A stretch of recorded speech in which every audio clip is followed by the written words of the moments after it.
Coming right up, it's the freaking Atlantis Leviathans versus the flippin' Styx Ferrymen. They're going on space adventures.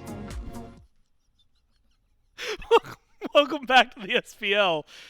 I remember very distinctly being told I didn't need to record any more of those this weekend because I did both for Friday, and so Miff just kind of like disappeared for a little bit one day and then come back, and now I found out what he's been doing. But what is that? What does he mean? They're going on space adventures. None of them are like space creatures. What?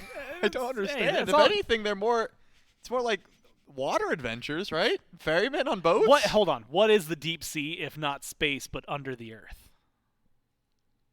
It's a good matchup coming here. Someone's got to get us back on track, and it's not going to be Shelly.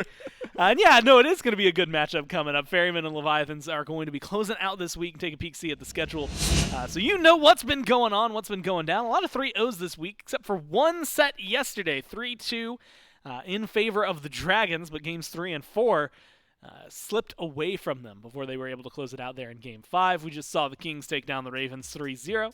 And now the Ferrymen showing up for the first time this week, and the Leviathans trying to continue their streak after a 3-0 win over the Dragons. So Trelly, looking at these two teams, and specifically knowing we got a little bit of a look at the Leviathans earlier this week, with Panda Cat now joining their team and actually lining it up.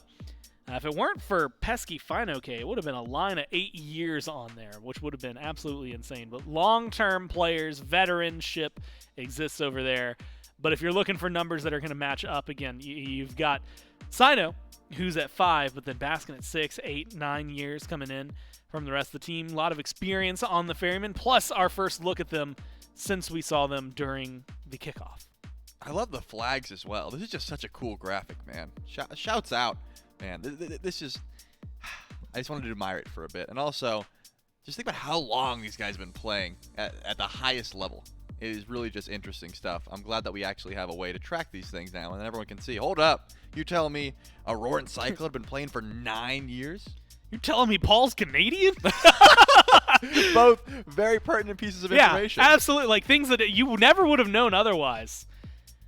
And, of course, then picking it up. I think it's going to be a fun team to watch. A lot of matchup history between these two. Like, I mean, just like slice players at any point, and they've been playing against each other sometime in the past when you have this much history, I think, for everyone, or experience for everyone. Makes things very interesting. And so, Trelly, when we're looking at the two teams, I want to say, like, first off, like just the matchup between them, it feels like Ferrymen have been this team that we've kind of grown and known and seen have not just talent on them, but they learn all the time. It's honestly frightening sometimes how quickly they can adapt to situations. And now you're giving them a whole phase of best of fives to try and figure those things out. But you don't have to hear it from me. We've got the guy who learns the most, who also maybe actually knows the most as well. It's Aurora who's standing by for an interview. That's right. Got Aurora standing by with me. A pregame interview. It says that you might know the most. And what do you know the most about Aurora? If you were to say you know the most about one thing in this world, what would you say that you know the most about? I mean, probably Smite. But if I had to think about it, I think Smite. I mean, look at the graphic. 9 years you've been playing Smite competitively at the top end alongside your dual lane partner Cyclone Spin. And I think that's kind of what I want to now drive this interview question to is, you're going up against dual lane of Panda Cat and Wrong You. Panda Cat new to the squad for that team. What's it like having, you and Cyclone who have been a duo for so long going against maybe kind of now a new pair over in the duo? Should be fun. I mean, those guys have played for a while too, so I feel like they've been playing a lot of ranked as well and like practicing them, so it should be a good matchup. It's weird seeing Panda without Mike though, I will say. Yeah. And Mike without Panda, like now that they're both back in the SPL. Yeah, I think we pulled up, it was season 4 spring was the last time that they were ever against each other in SPL. And then ever since then, when they joined United, they were with each other at that point. And now I kind of want to ask you, best of fives, the new format as far as the regular season. How much more does best of five kind of change up the dynamic of play compared to the best of threes we've had in seasons of past? I feel like best of five, if you spend more time on like preparation, you'll do a lot better than best of threes. Like best of threes, you can kind of expect what's going to happen in the first couple of games of a set, especially if it goes 2-0 or whatever. But like after game 3 in a best of 5, it becomes like the Wild West kind of with like pick and bans. So a lot of different things will probably happen like if we get to that point in matches. Yeah, we saw a little bit of that yesterday in our matchups. Well, Roar, I'll let you get back with your team. Best of luck in your set. We'll throw it back over to the desk. You get wisdom, first off. Of Smite course. is exactly the thing that I would expect him to know the most about, considering at that point, like, how long is like a PhD? It's like 9 years, right? Yeah, like give or you take. go like for 4, and then you have to study however many after. He's got a PhD in Smite. He's as far got as a I'm doctorate concerned. in Smite? Yeah, he's Dr. Smite, actually. Like, that's That's- what they call him. Huh. I was just waving goodbye to Dr. Smite. Had to see him go. Had to see him, and you know what? Don't say it. I can't. I did well. I know. My brain blanked, if I'm being completely honest with you. Dr. Smite. Trelly, I'm going to need a segue here. Ferrymen, there we go. We'll just talk about the rest of the team as well. You know, you've got a Roar. He's played with Cyclone. You know, he talked about a little bit at the end there is that seeing Panda Cat without Mike and vice versa, Mike without Panda Cat Right. is very interesting. But he's been with Cyclone for ages. I Yep. mean, a little bit of a stint last year where Cyclone wasn't in the duo lane with him, and he had Stoop beside him. But other than that, I can't remember really some of the last time, like since switching to duo, it feels like it's always been Cyclone and Aurora. So I'm excited to see what that team has to offer. The other side, though, Trelly, it is the Leviathans. And you got a bunch of guys coming through. Rongyu and Shinto immediately stand out just because of what they've done, honestly, for this brand as a whole. And I think if you're looking at Aurora, you look at Rongyu, and you have to talk about what impact this guy has on the game. Yeah, of course. And I think that because we got to watch the Leviathans play a bit ago, Rongyu was so on point. I think the duo lane matchup is going to be one that is super interesting. But because of the meta that has been developing so far this week, we can't gloss over the mid laners either. Because I Not think at all. super important as well. A lot of assassins being played in mid, a lot of, you know, rotations. You're no longer just stuck in mid lane free farming. A lot of times, you're taking some of those jungle-style picks and playing like junglers, right? The set, for example. You're just using that movement to get across the map, make your presence known. The Morgan's another character that can do that. And we get to look at essentially exactly that. The gods that both Shinto and Paul have been able to control the map with. And I think, first off, I forgot that Paul has played Eshell, because I don't think anybody else has actually picked her up. So maybe one unique god over there that is going to stay maybe unique for a little while. But really, you get to see, I think, the versatility. Everything in mid, when you've got assassins that are in there, you've got regular standard mages, you've got hunters, you've got healers. You've got a lot in the shared god pool here between these two. Yep. That, you know, to quote years past, Paul sometimes is just better, but Shinto is going to give you a ton of trouble. Slightly more gods played on the one side, slightly better win rate on the other. But you have to imagine, I mean, there's a ton of gods, even just between them, 10 gods that the two of them have played just this year. This is not even career-wide. This is just this year that they have played those.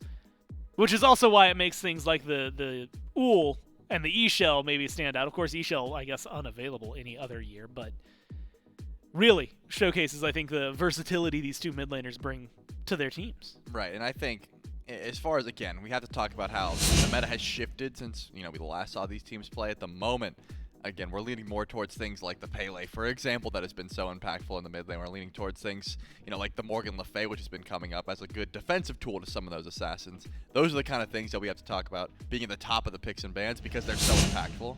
Speaking of picks and bans, game 1, P and B. Both of those are actually pluralized. I was going 'cause to say there's only 5 one of- pick and one there's- ban. Yeah, only one, and it's so wild. We somehow found our way into Joust, which if Twig was in here, that'd be a just benefit, right? He plays more Joust than most people. Period. I think. Yeah, I'm trying to think. Paul's not too much of Is a he a dueler jouster? anymore. He used to be, yeah. Well, we'll have to see if he goes into any more of those duels. But at the very least, hey, we get to talk about. Still, that's a lot of matchups, and that helps you out in a game up like this, especially because I think there's been a lot more solo kills in our recent weeks. Not too many, but if you find a nice brawl, especially over in duo lane in particular, because these supports are rotating out so early, it does leave the carries alone. And who likes to fight more than Panda Cat, right? That is someone who, if he has the opportunity to try and force a 1v1, try and force a fight, he is certainly going to do that. And it keeps things. I mean, Panda Cat. Yeah, no, I think that might even be an understatement. It feels like he is constantly seeking a 1v1, not just, hey, if you start one or if one is started, he'll try to find it and fight it. It is something that he is going to actively pursue constantly. If you're wondering what's going on, Picks and Bans was about to start. Just had issues with the lobby, going to be remaking that as quickly as possible to get you in there. Now, as long as we're assuming that we keep Paul from PC included, then Paul's got 51 different gods played across his career. And I'm going to give him the Paul from PC on there. Oh, I guess I should probably take this guy out because I didn't realize there was an extra Paul down here. Some player named Paul Urban. I remember Paul Urban. Yeah, so there's He's played one game of Bakasura, and that is listed in the Paul. So that we'll strip away. That ruined the pool. Are you kidding me? It's just 50. And that does mean that Paul himself has not played Bakasura. Unfortunate. At least we know that Paul has played 50 different gods competitively. Is he like second behind Cyclone, or is he like... That's a really good question. Because we know Cyclone has played the most gods competitively. I assume that's still true to this moment. Yeah, I'm going to scroll down. Cyclone's got 88. Which is just too many. And it's kind of a lot. So Paul, we just said, had 50. Cyclone's 88.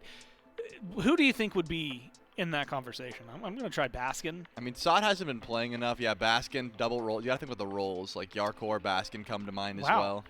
Baskin. And I need you to keep me... Keep you honest? Keep me honest, but this one's some real deep knowledge. Baskin to the face... was that either Mace to the face making fun of Baskin, or was that Baskin making fun of Mace to the face? Because depending on what the answer is, Baskin might actually have surmounted that. I'm looking at... Okay, J-Mac gave me the confirmation, and then also we got production give us the confirmation. Thanks, Billy. Well, in that case, including Baskin to the face, he actually has 91 gods. That makes sense. I mean, he played mid, he played solo, he plays weird gods in solo. Checks out. Baskin is that now the most... He's just that guy. Yeah, wait, but... Hold on. Are we counting SCC as well, or are we only counting... I think this is if they have played, and it is in... So SCC would be in our database, then it is on their list. Then I imagine Cyclone still has the most... Like pro, SPL. Yeah. Just because that man's been around for such a long time. And then Baskin did do a couple tours in the SCC, you know, just having some fun. But at the end of the day, they're both on one team, so it kind of works out really well for the Ferrymen. I will also point out, and given the current meta and things like that, I feel like mid and what we've been seeing god-wise and play-wise, a lot of the gods we saw on that list, some of them still playable. Some of them have been looked over between what Shinto and Paul have been playing. So I'm really excited to see what they're going to pull out today as we do jump into Picks and Bans Game 1, Ferrymen versus Leviathans. And Charlie, the band's coming out pretty quickly. Camazotz, Athena, and then one more coming in from the Ferrymen after the Leviathans ban out their second. Their first is Chernabog. Is there anybody that you just think, should not be allowed through? I don't imagine you want Pele through at this moment just because it's so lethal given to just about 4 different players on this squad. I mean, I could throw it into the ADC role as well, so let's just say 6 different players. Well, hold on. Now, I think I need to remind you. Final K does play it in solo as well, but I was going to talk about Aurora. I think it was in Season 8 he played it in the SPL. He went like 10-1. He's played it twice, but he won that time. He's got a 4.2 KDA on the Pele. You can't sleep on him. All right, then I'll throw 7 different players in this game can play Pele at that level. If the Leviathans don't ban it here, they have an answer for it. That's my guess, because it certainly should be something that the Ferrymen are looking to prioritize. Not so much for Sino, because he doesn't look to play it as often, but certainly handing it over to Paul could be the call. Leviathans thinking real hard about this one, possibly because there's a lot more picks that are scary as well. Talk about, I think support has been very impactful and the god pools have been growing, but like we said, that Pele will not be making it through, at least for game 1. Now the Styx Ferrymen have their option. Is there something they want to prioritize before everything else? Just because it's first pick, and it will be the Oleron. Definitely something that a lot of teams have been looking to.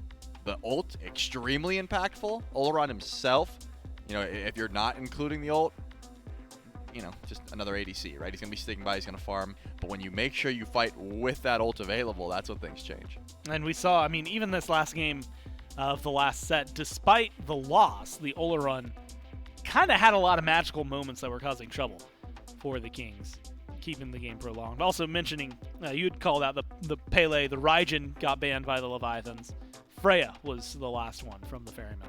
Which Cyclone, I remember distinctly, we had talked about it because it was the last game in the last set of the 3-0 they had against the Warriors. in Masters. And he pulled out the Freya, and we were like, where's this been? You've been playing Marty the whole time? He was like, I honestly kind of wanted to play Freya more, but they just kept letting me have Marty. I had no excuse not to. And so banned maybe away from the Leviathans and Pandacap, but also maybe banned away from themselves. With Olderun, maybe it makes more sense. Ganesh gets locked in alongside Soul. So we've been seeing a lot of the magical carries, right? Freya, just mentioned, is banned. Olderun picked. But Kronos and Soul have not really jumped into the crease just yet. Now with Ganesh, Soul's up there. Do you think she's going to have the boxing potential, or do you keep her away from the carry lane? As far as I'm concerned, I don't like considering Soul that magical ADC. I prefer the Burst Soul build. I think that's the one that's much more impactful. Sure, you can throw a couple auto attack items on her, but you're really picking that character for the amazing potential for, burning down bastions early on, looking towards objective clear, and then the burst damage that she can provide. With that being said, decent matchup into Olderun, right? You've got the CC immunity in your dash. You also have that CC immunity when you're casting Supernova, so you are able to just get away and use that damage to your strength. But I don't think we're just in one of those magical ADC metas. It's just Freya and Olderun have a great time at the moment. We'll have to see if Soul is able to transcend that gap as well. Depending on the build, I'm thinking and hoping it's going to be one of those full burst builds. But if you tack another mage into the mix, Demonic Grip is always going to get value. So now that we see the Hades, maybe a little bit more auto attack on that Soul. And Hades, very much worth mentioning, took his first loss in that last set. Game 2, the Ravens, the only loss on Hades so far. So number-wise, still maybe an advantage for the Leviathans. And we've seen that matchup specifically against Amaterasu several times this week. And it's been favorable for the Hades every single time. Yep. And I think that's the reason you're picking this Hades, just so you can uncontest it, have a good time in lane. Whether you're winning it or not doesn't really matter. You're just going to full clear. You can look to invade blue buff because you just have the greatest confirm on blue buff really in the game at the moment for solo laners.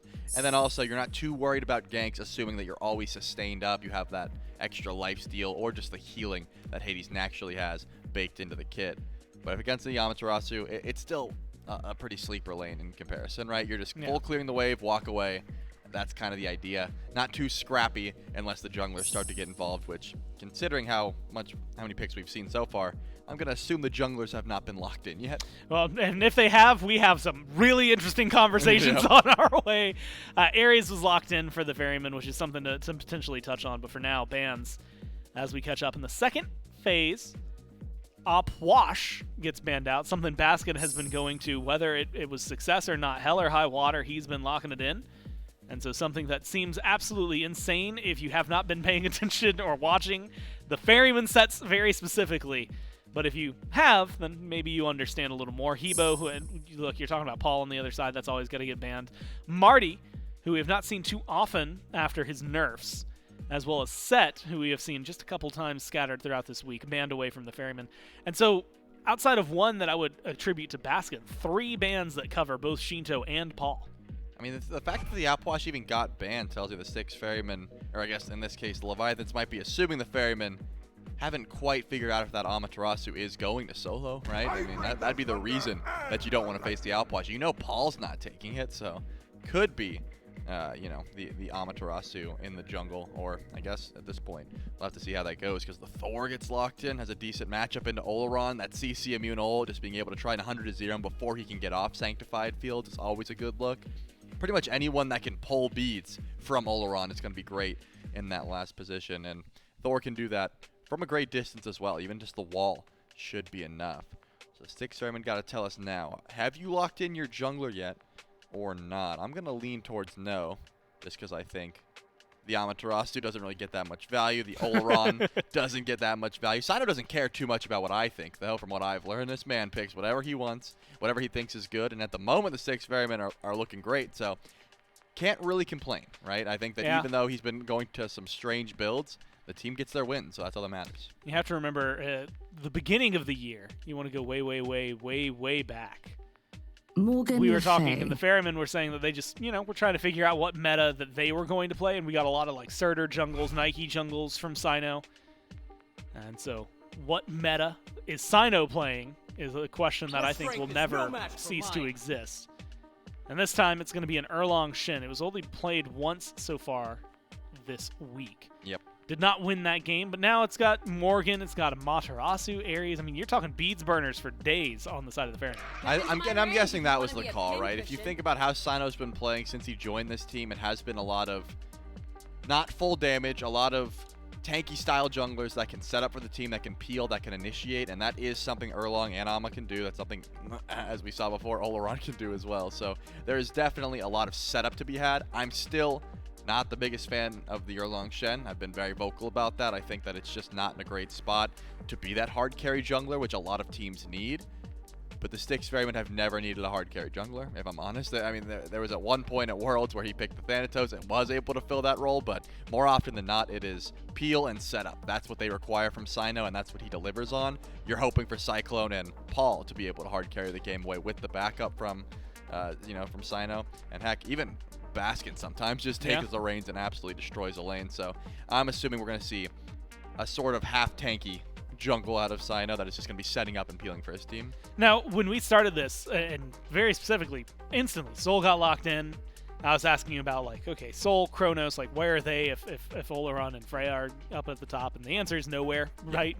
And you had even said you preferred a different build for Soul than going auto attack. Yes, you could throw those items on her, but you liked the burst.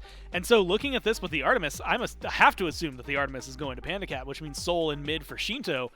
And so with your, I guess, mind on like that burst build, do you like Soul more in the mid lane where she can maybe impact for more fights? Yeah, I think that Soul, again, I still consider her a burst mage above all else. Yes, her auto attacks do shred, but when you start building things like 1 or 2 rings is fine, but once you get even more than that, at some point your attack speed stops meaning so much and you're just wishing you had more burst on Stellar Burst and Supernova. So I don't hate the Soul in the mid lane at all. If you're going to put it there, there's definitely better options, but if you're thinking you're going to lack some of that objective shred because Artemis builds maybe that ability-based build, the Bluestone build, then getting some more auto attack damage from Soul is never going to be a bad thing. The objective shred here for the Leviathans is still going to be pretty massive. Well, Trelly, I'm kind of curious, and this is not something that is locked in, but maybe the lack thereof. Up to this point this week, Yamoja's only not been included in one game, so this will be the second time that she's just not even on the board. And in some teams, like you see what Quig was able to do with it last set, and you think, okay, that's a must-pick, must-ban god for the Kings. And then you get into matchups like this. Wrong You is like one of the best Yamojas, if not the best Yamoja. Why are you thinking? I mean, Ganesh may be over that, but also the Ares over something like the Yamoja. My guess is they really value this Ganesh pick into the Oleron, right? That was the only pick that was available when the Leviathans locked in the Ganesh. So they said, hey, who can get to Oleron without getting close? Because that's very important, right? If you get close to Oleron, you're in the middle of Sanctified Fields. Ganesh, he just drops Dharmic Pillars from a distance, tries to pull beads, makes he makes the Adapting's job so much easier. And at that point, you just box him up, lock him down, see what you can do. It's game 1 of the Ferrymen and the Leviathans, and it's J-Mac and Mifflin to take it away. Yeah, thank you so much, Gore and Trelly. Game 1 of our final set in week 1 of the SPL Road to Worlds, the Ferrymen and Leviathans. J-Mac, Mifflin, and Doug here to bring the action for that first game. And Sino going on to the Erlong Shen. I think that's where I want to start with. We didn't see very much Erlong Shen so far this year, even despite all the buffs and changes that he had had over time. We saw him a little bit pop up during Masters, and it really felt like Sino was the only one finding success on a pick like this. Success, but what's the hit rate, right? Like, how often was the Erlong Shen, like, I think it was like the pick? I think it was about like 1-1, somewhere in there, 50%. That's the coin toss, I suppose, that you commit yourself to when you lock in something like Erlong Shen. We say feast or famine.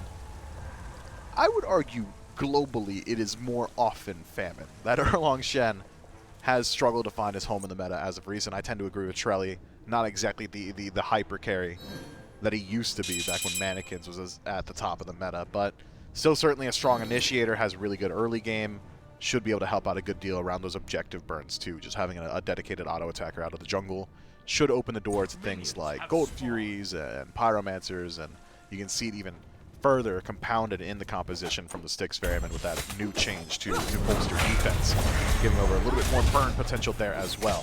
So keep my eyes on that. The Styx Ferrymen aren't the only ones with great objective burn, though, J-Mac. Leviathans have got plenty of it themselves between a double hunter composition, Soul and Artemis, and then the defense shred of a Dharmic Pillars.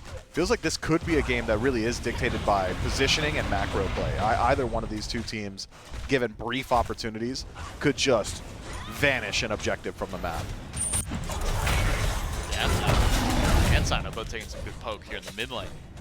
Between the Mage and the Hunter, Artemis in mid, going with the Bluestone start. We saw a little bit of this sort of spark its way up during the kickoff tournament, but it was oftentimes over in the dueling where we were seeing this Bluestone transcend. It's more ability style Artemis, but you got a Soul, probably one of, if not the best tower killers in the game, especially when you talk about Mage Hunters, so maybe not as worried.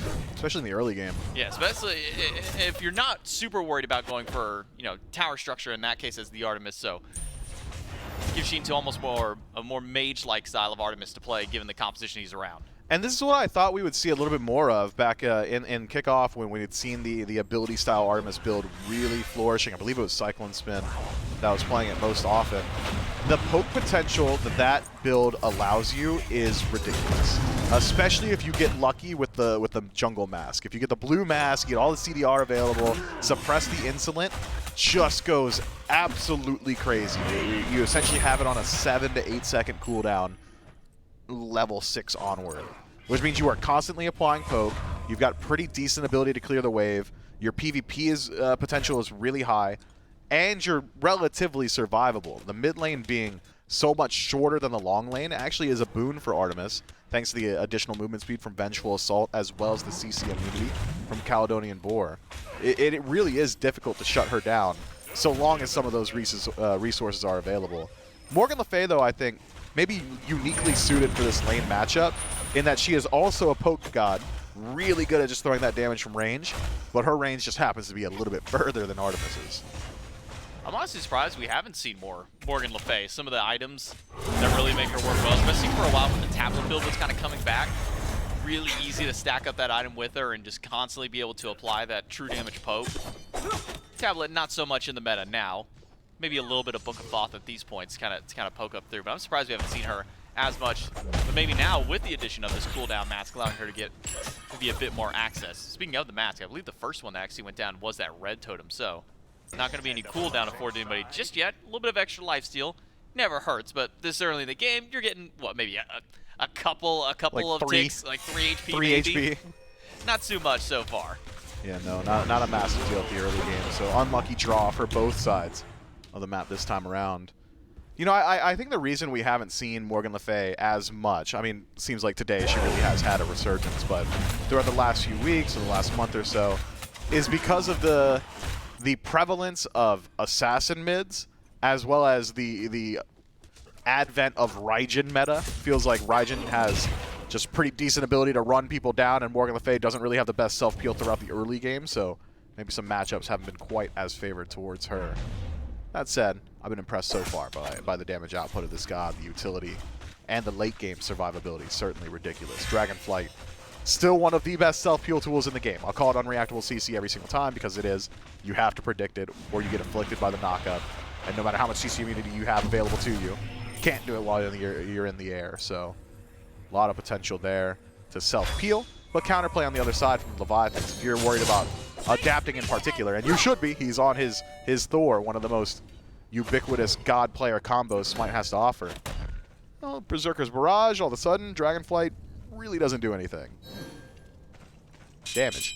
He does damage. Does damage. Damage is good. But, as you mentioned, you have to be able to really react to the extra CC that comes through. It's near instantaneous. So basically, my only reaction is blink in, go front, knock immunity. Baskin ults to get away from Final K and adapting. 2 ults for 1. Baskin will take that trade any day of the week. And still rather healthy from that engagement too. Yeah, that looks a little ugly from adapting. Why is he dunking so early? I think he was actually out of range. Once that Dazzling Offensive gets used by Baskin, gets him right out of the effective range of the Thor ultimate. So just tries to land and at least apply that damage while the CC immunity is still there. Unfortunately for him, comes up a bit short, but still does have plenty of threat. Baskin with no ults, easy pickings.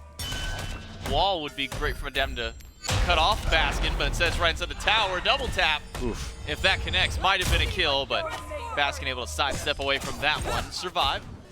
And a second attempt by Baskin goes unrewarded for the Leviathans. Now, kind of going back, to this Erlong Shin, it's mentioned how, between you and Charlie talking about the days of Mannequin kind of over, so he's not as potent as he once was. Does this now kind of push him more towards the supportive style of jungle? You maybe get a little damage online, then just go full defense after that? I mean, what's kind of the identity around Erlong Shen now in jungle? It's hard to say because it is so dependent of pace of game. His build is as volatile as he is. Dominate the early game, build up some damage. You'll be just fine. You'll win the DPS race if you're significantly ahead. Let's say a level or 2 levels on your direct opposition, Thor this time around. But I've seen and had success recently, and I've seen it in streams as well from some of the pros. The Bruiser style Erlong Shen jungle, just go full like.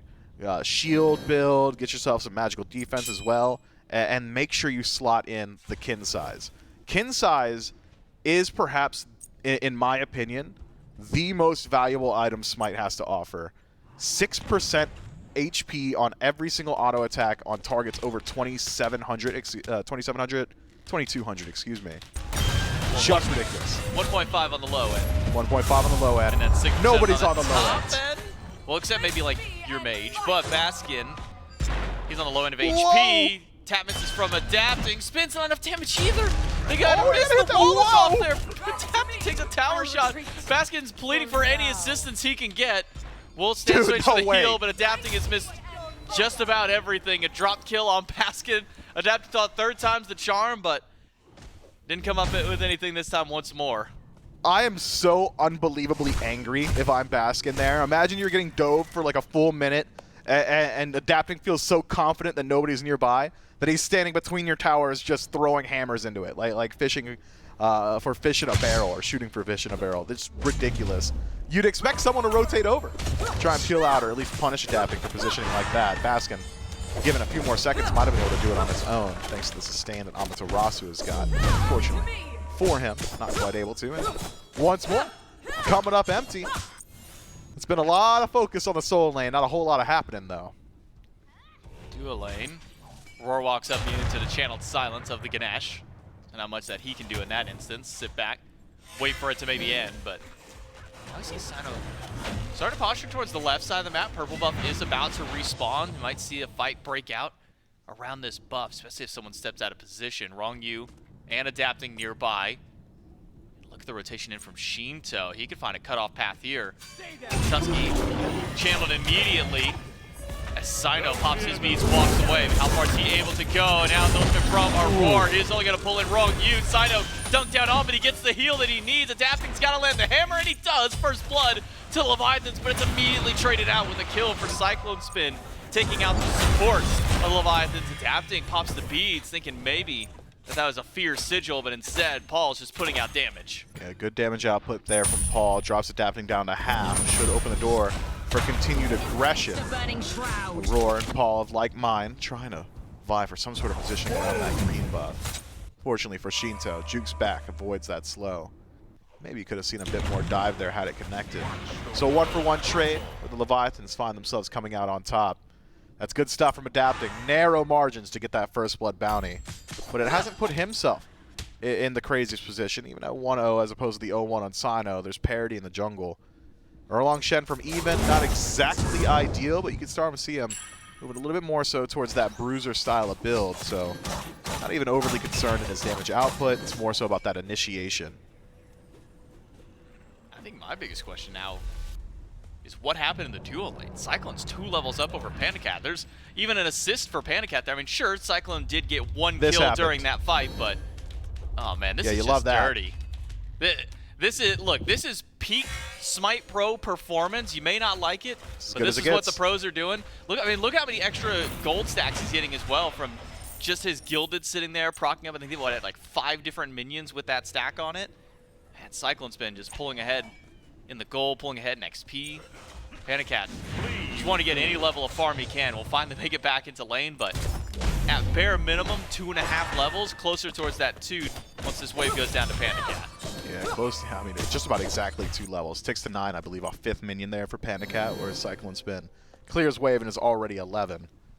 So, does send him back to base. J-Mac, this is smart. Levi's, they find their opportunities. You pops an early frenzy for the team, and Gold Fury will go down to the Atlantis Leviathans, but it might cost Fine OK his life. Baskin gonna keep up this tower dive with Sino. Fine OK tries to get the heal. locks Sino inside of the tower, but it's not quite enough damage to take either of them out. Sino gets the second kill of the game for his team, but as mentioned, it's Fury for the Levi's. I mean, that just goes to show how much damage some of these magical hunters have throughout the early. We were talking about it earlier. Either team that just cedes positioning isn't quite ready to defend. Both squads, Six Ferrymen and Leviathans, have the potential to just vanish those objectives. Gold Fury went down real quick, and it's off Cyclone Spin going back to base one time. Does finish his Typhon's Fang, so we'll have the advantage in the 1v1, but Leviathans have an advantage on map. Now can even play a little bit more aggressively, send some rotations over towards Duo, and realize even if you lose out on the fight or come up empty, there's not a whole lot that can really happen on the left side for the next few minutes. Purple stolen away, Paul nearby. Aurora's only gonna grab Wrong U with this one. The Sanctified Field makes the Wrong U's life a living hell trying to get out of this one. The chains have connected, the fire is burning through. But he needs a little more damage. He doesn't have it, just a little too tanky on the Ganesh for Aurora to finish the job. The support of the Leviathan's able to break out of that team fight, but it cost his team a whole lot to bail him out. He got pulled into a Sanctified Fields and knocked up in the Sanctified Fields time dilation, and then walked out of it in the early game. He's not even tanky yet. Ronnie's got Gauntlet of Thieves and Silver Talisman. That's not impressive. Nobody cares about your 1.5 items here. Great peel, I suppose, but maybe target selection not exactly there either. Some caution from the Six Ferrymen. Weren't willing to commit to those auto attacks. Cyclone Spin just throws out his kit and says, I've done enough. Cyclone now fighting against Panda Cat. Aurora's nearby. Gets a chain onto Panda Cat, but in that incorporeal form, Panda Cat won't take any damage from those chains. I think maybe you have it best at its target selection, because at least for my money's worth, Wrong U, he's got good itemization against. He's going against a 3-core magical, goes magic defense that second slot.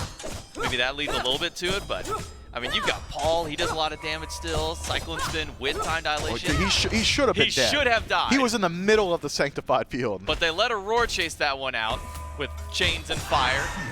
But that's all that just does is not excite quite him. enough. That's all it does. I thought it was chains and whips. Hey, look, man, when am I going to get an opportunity to do that? You know what? Get excited. Thank you. Thank you. What's the map state right now? Where do either of these teams start to put some of this pressure? I mean, the Leviathans have a very minuscule lead, but the experience being so heavily favored to the Ferrymen means that fights should also favor the Ferrymen at this point. Maybe we're spinning our wheels for a few moments as we wait for the Pyromancer to spawn up. I'd like to see the Ferrymen keep pressure up. This early in the game, experience outweighs gold, especially when it's this much more experience than gold separating the teams.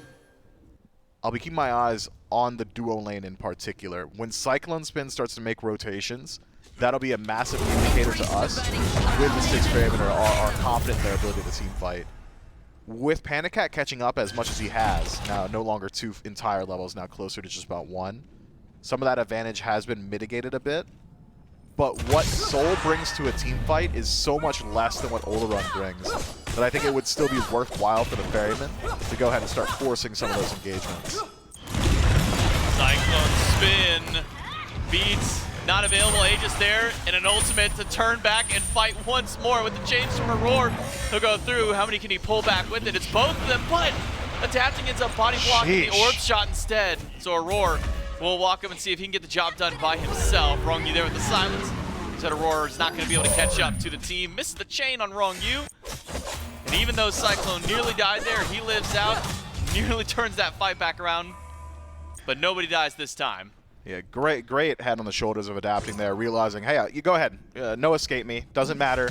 I've got beads, I've got Aegis, and I've got no need to use either. So holds on to his relics. We'll see. That's a good decision. Loses so much of his HP as the back, and objectives go quick.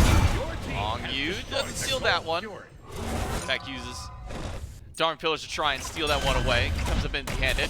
Pyromancer will be the response for the Leviathans. And a fast one at that. Rotation in from Final K. To make sure that that one goes down swiftly. To trade out objectives between the two teams. Where's that put us as far as gold is concerned? Right back to dead even between these two teams. XP pretty much even across the board aside from one level between the mid laners and the carries. Even Aurora only about a level up over Wrong U at this point, so not too much of a lead here for the Ferrymen at 15 minutes, even with the extra kill for themselves. I believe Baskin was able to take down a tier 1 before he ended up making his rotation over. Yeah, it really is just a game of an objective, isn't it? It's rare that we have matches that are dictated by poke battles. Oh, Cyclone Spin has to go back to base. Let's go ahead and run down the gold tree. Oh, Panda Cat had to be forced back after his relics went down. Immediate gold tree response on the other side. Both teams need to play very cautiously around those timers. Now would be the time where you can get a little bit more aggressive, considering Fire Giant's not really feasible at this portion of the game. But now we can also start talking about the ability to siege structures. Both sides have got it. Both sides have got it very well. Maybe pressure on the dual lane still the idea of both teams. Either side finds a kill on either Cyclone or Panda Cat. Tier 1, guaranteed. Tier 2, maybe if no one responds. But it seems like both sides are also very confident in their late game scaling. Just watching them play, you can see not very pressed to get active in the early game.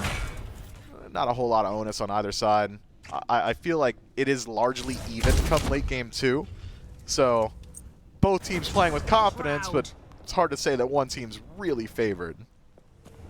I mean, it's shown just in our first couple instances around objectives where either one pick or sending one player back to base at low HP is just enough of a window to work towards one of these objectives. And even potentially go for a tower if given the opportunity. Baskin gonna keep pushing Fine OK back, and even the rest of the Ferrymen are making sure that nobody's gonna rotate over to stop this. Fine OK sent all the way back to tier 2 tower while Sino tries to steal out the jungle. Aurora pulls nobody, does get an ultimate from Wrong Yu and from Shinto this time. Adapting is taking a lot of damage. Baskin dives in, he's got ult, but he won't be able to get Adapting with it. A little too far away to catch the king. Fine, okay, leap down, Adapting up in the air. It's time to chase out Baskin. No ultimate available, but beads were there. CC immunity channeled. Make himself scarce. Six Ferrymen rotate Cyclone Spin first, and another objective pulled. This could go quickly, but the Leviathans are nearby. Ult for Adapting, it's gonna take a while for him to get back. Baskin's got teleport, he's already right to the back line of Leviathans. Pin gets Wrong Yu as Baskin chases out Panda Cat, gets the supernova out of him. Panda Cat's already at half HP, running for the hills at this point. Baskin has effectively pushed 2 people out. And that's the kin size I was talking about a little bit earlier. He has a lot of damage already, Baskin does.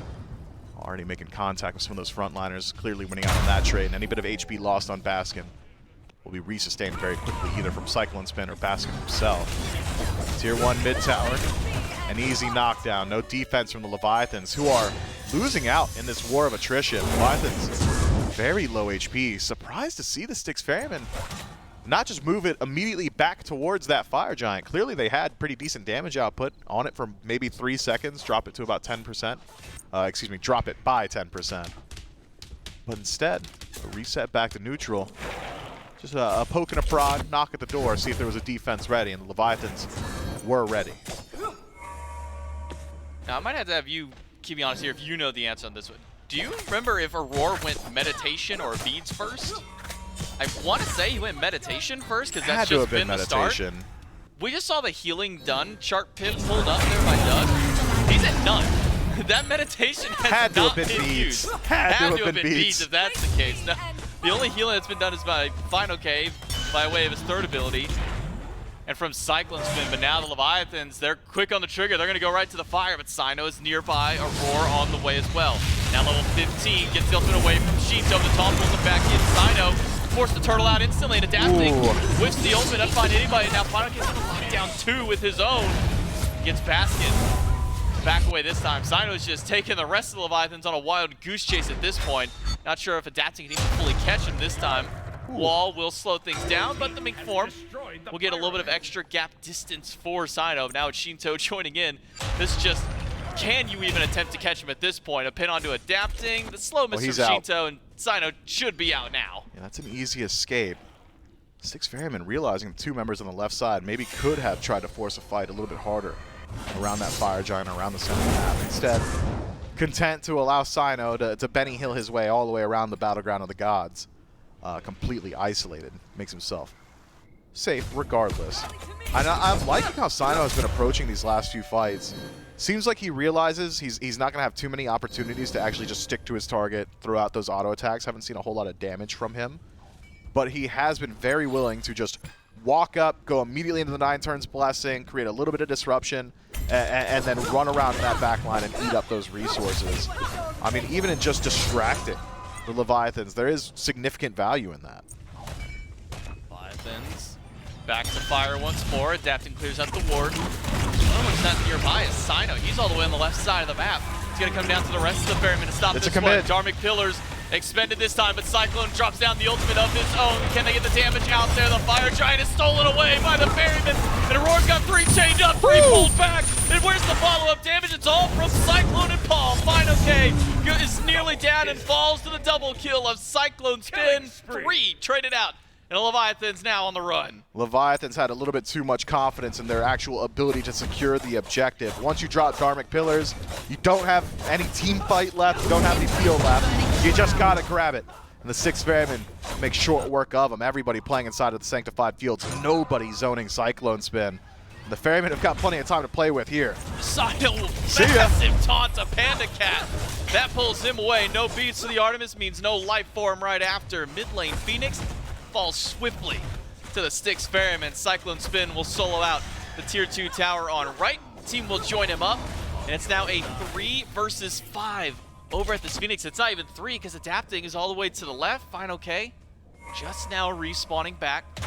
The Ferryman, with help of Aurora, he pops up that second ability. Final K runs to back. He only catches from Cyclone, but it's doubling up on the ults. Both relics are spended, and Final K's gone. Sino will be traded out under the bird, which will still live at the end of the day. When Wrong U's got his ultimate back up, and he's chasing out as much as he can, but Shinto and Adapting, they're too far away. Yeah, Adapting's worried about Paul, who's keeping him back. Paul now joins his team, allows Adapting the space to start moving forward. Keep your eyes on the walls. Damage will be there, double tap, not. And so that should spell the end of that engagement. I mean, this entire match, J-Mac, has been just dictated by positioning on map, hasn't it? It's just been all objective play. Are you ready to defend a Gold Fury? Were you ready to defend the Fire Giant? The Leviathans predict incorrectly. The 6 Ferrymen were absolutely prepared to put up a fight around that fire. And from there, I think, put themselves in the first actual commanding position of the game. You can trade objectives all you want throughout the match, but in Smite, at the end of the day, you need to be capable of killing at least 2 people on the other side. And the Ferrymen have certainly got that potential now, with Fire Giant on 4 members. And plenty of gold to collect on map. Levi's doing their best to make sure that they can get rid of some of that collected gold, or potential collected gold, and taking a Fury, but tier 1 and 2 on left, easy grabs. From there, you can even have Baskin act as a solo agent on the right side. He poses enough threat to a Phoenix that it would likely force a rotation, and having that teleport, the heroic teleport, could join his team at a moment's notice. But the Fire Giant happened so early that I'm kind of just happy already, right? You knock down the mid-bird. If nothing else happened, 6 Ferrymen already got more than I think anyone could have asked for. Since we didn't really get much of a chance to discuss before, because 3 people dead, that makes it easy to push up into a Phoenix, but how does a siege defense look for the Leviathans compared to the Ferrymen? You got, you know what, maybe Wrong U throws out an ultimate, feels like a lot of zoning tools by Leviathans, but how does a true defense feel up against the Ferrymen comp? I think the best case scenario for the Leviathans here is the best defense is a good offense. Run it down, put your ultimates on top of each other, and try and kill the Ferrymen when they decide to commit to the objective. I mean, as you said, you can stop individual pushes. Drop Dharmic Pillars, the Ferrymen will just back up. They'll just walk away. And you've cleared 1 wave, and that buys you 15, 20 more seconds. Fine, OK can do it himself. Pillars of Agony, for the most part, the Ferrymen, if they don't have the burn potential, will go ahead and walk away from that one as well. But buying time is only so useful, and in a war of attrition, the Ferrymen have got all the healing. So I think for the Leviathans, you need to knock down the Ferrymen. You need to knock down a few of these gods, or you're just going to lose out in the long term. Titans were unleashed, and just as quickly as this one walked out of the base, it's already driven right back. Sino taking the 1v1 against Adapting, winning this one out. Gets his beats and ultimate. Whoa. Ooh, 1 more tick would have done it. But he doesn't get that last in hand, and now it's Baskin with the ultimate. Gets ult out of Panda and from There it Wrong is. U, and Baskin's life is traded out. Now it's Aurora in danger. He's caught inside of the ultimate of Final K. Tries to pull him right back into the Sanctified Field. Paul knocks down 1, and Adapting with the slowest wall I've seen is not able to get anything this time. Sino takes out Wrong U. It's a 2-for-1 trade, but the health bars are not great on the Ferrymen. Final K might be the biggest genius that gets punished ever, or it was just an accident in general, but I believe early canceled Pillars of Agony so that he would be pulled towards Aurora and he applies the silence to 3. CC's good, just unrewarded, adapting. Ooh. I mean, returns to the scene of the crime. You barely made it out of that exact spot just previously. This time knocked down. Sino cautiously staying around with Shinto. Don't know if he actually wants to take that immediate trade. Maybe he just wants to grab a mid Oh, Phoenix if he don't want to can. fight Shinto. Look at their health. Well, I was waiting to see when the diamond fills up for Sino, see if he sticks around that long and maybe get a taunt real quick, kind of juke around a bit, but Can't juke when they're taunted, man. That aims for him. like Turtle, maybe you get a little bit of shield help from you. I don't know, but Sino doesn't go for the 1v1 against Shinto. Instead, it's the team taking out the left side. Phoenix mid has respawned, but it's now a weakened Phoenix. And talking about things that have respawned, Fire Giant, Styx Ferrymen first on the scene. It'll go just as fast as the Leviathans were burning it, even faster later in the game. And no response makes sense to me. Leviathans realizing they really do not want to take a fight in neutral territory right now. Instead, buy some time. Extend the amount of time they don't need to be playing on the left side of the map by pushing out those waves. It gives them a little bit more concentrated effort around that mid and right side Phoenix where they can group up as 5. Try and stop the Styx Ferrymen. I think that's going to make his way back to base sooner than later. He's finally done so. Right side Bird under threat. Mid Bird similarly under threat. 3-2 split for the Ferrymen. And I like their odds. Got all Leviathans grouped up to mid. Shinto going back and forth between mid and right with the dual lane of the Leviathans, but Ferrymen can buy their time. They're waiting for their fire minions to start pushing up. It'll take a couple of seconds to do so, but Ferrymen have 3 minutes to play with this Fire Giant. Bastion pulled back in. That was close. Gets Tusky out. Beads from Sino Really? along with that. No, that's Magi's. Okay, Magi's taken away. I saw CC immunity, but we did double check. Yeah, Magi's, but not great for Baskin. Now he has to use his teleport to come back in. But he does get a resource away from Shinto, ultimate down, but with the amount of CDR that Shinto has, that's coming back up real quick. Yeah, already one chunk of the diamond filled out Shinto's ultimate, but still about a 20-second window where they could make a play here on the Styx Ferrymen. Unfortunately for the Ferrymen, Shinto's ult's not the most important. There's one of them. Or does get wrong U, but only wrong U with that ultimate. Mid-Phoenix. Paul just going to keep the poke going. Mid-Phoenix is gone. Sino boxing up against Adapting, forced to hammer out. Fine, okay. Staying in the middle of 2, getting a lot of damage and returning it right back. It's a double kill instantly for Final K off 1 Devour Soul, and now Aurora and the rest of the squad have got to turn tail and run. They were able to strip the 3rd and final Phoenix away. Shinto trying to cut off the path. And Paul slowed down, goes for the ultimate to immune Tusky, and he's going to get some good return damage back. Aurora just distracting the rest of the Leviathans. Aurora's dog walking them for sure, but for how long? That long. Panicat, credit for the kill. Leviathans may have stopped the Titan from falling, but all 3 Phoenixes down does not bode well for game 1 and the Chaos side. Styx Ferrymen, I mean, even with a 3-for-0 trade there, not a whole lot the Leviathans can get done. Instead, it's the Ferrymen collecting neutral objectives on map. Pyromancer knocked down, Primal Fury likely not too far behind it. Could be an overstay though. You guys are wrong, you and Shinto. Hunting the jungle right now for individual picks. Should have revealed themselves now on Cyclone Spin, just by using those abilities through the Fog of War. Maybe a Primal Fury here for the Leviathans. Best case is a kill, and it seems Adapting realizes that kill is desperately needed. But is there anyone even within range from the dunk to? Not No, with sir. this team. So dunk back down to purple, make sure to steal that buff away. Grab the shield buff as a final prize. Primal Fury's up, but Leviathans aren't going to group around it. Instead, just head back to base, clear out whatever jungle is left on the map for themselves. The Styx Ferryman, with his 9,000 gold lead, still in control of the game, but we now see the resilience of the Leviathans, and it's don't send your 2 non-highest damage players against Final K. He will just turn to burn against them. Final K, tons of damage output. One of the primary strengths of Hades is that picking up that starter item and 1 defense, dedicated defense item, essentially defense caps you once you started channeling Pillars of Agony.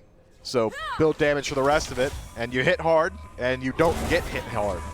Clean stuff. It sounds good to me, as well as life-stealing all the while. So keep your eyes on Final K, one of the most significant players from the Leviathans on defense. Rongyu as well with the Dharmic Pillars. Very significant in the ability for the Leviathans to chase out the Ferrymen or secure any of the skills. the Ferrymen realize it. They try and play slow around the initial Dharmic pillars, but the second pillar, this time of Agony, punishes them greatly. The Leviathans also need to be wary of the fact that there is significant one-shot potential from the Styx Ferrymen. Even Paul, just by poking from range, that third ability, so good at dealing with Shinto, at dealing with adapting. Leviathans have to be very choosy on their engagement. I think we're looking at another free Fire Giant for the Styx Ferrymen, pretty unlikely. The Leviathans step up to this one. This is going to be a game for the Leviathans that needs to be won on defense. I don't see them stepping out of their base proactively anytime soon. And for the Styx Ferrymen, it's just about closing it out and finding an opportunity to walk into that throne room. That defense has been strong so far for the Leviathans. May not look like it with all the Phoenixes removed off the map or in weakened states, but that's been where their best fights have taken place. The Styx Ferrymen bring it to them. Now with Enhanced Fire Giant active on the map. Styx Ferrymen seeing if they can find any kind of poke, find any pick possible to give themselves a better edge towards the CFG. They're playing further up than I thought they would. A couple players have headed back towards it now. Bastion tanks out Cyclone to deal the damage. Aurora will pull back Wrong U, but it's only Wrong U once more. Final Case getting chunked away by this poor good LeFay. Paul with that ultimate, really showing just how much damage he's got on this full build mage. It's much more difficult for the Leviathans to play here. Adapting furthest forward, makes contact with Paul, burns the beads. Paul's too low to stick around now, especially after taking that damage from the fire wall. Leviathans showing a good deal of gumption. Prevent the Fire Giant from going down, get their Phoenixes back up in one fell swoop, back in time to defend them against these fire minion waves. That is a miracle defense from the Levi's. I thought there was 0% odds they play outside the base. Now they effectively can. They can go ahead and move up, see if they can find some of those fights. We saw earlier on this weekend from the Oni Warriors just what Panatom was able to do in this exact same position, on this exact same pick. Felt like they just needs to find those individual members. If Adapted could just jump on a Cyclone or Paul, I mean, that's it. Wall hammer combo, 50%, do it twice, they're done. Leviathans have maintained defense. It's a good early start from the Styx Ferrymen to keep control of this game. They're able to steal the Fire Giant away, turn that into a mid lane Phoenix with a few kills, but ever since then, Leviathan's defense has really been what's keeping them in this game.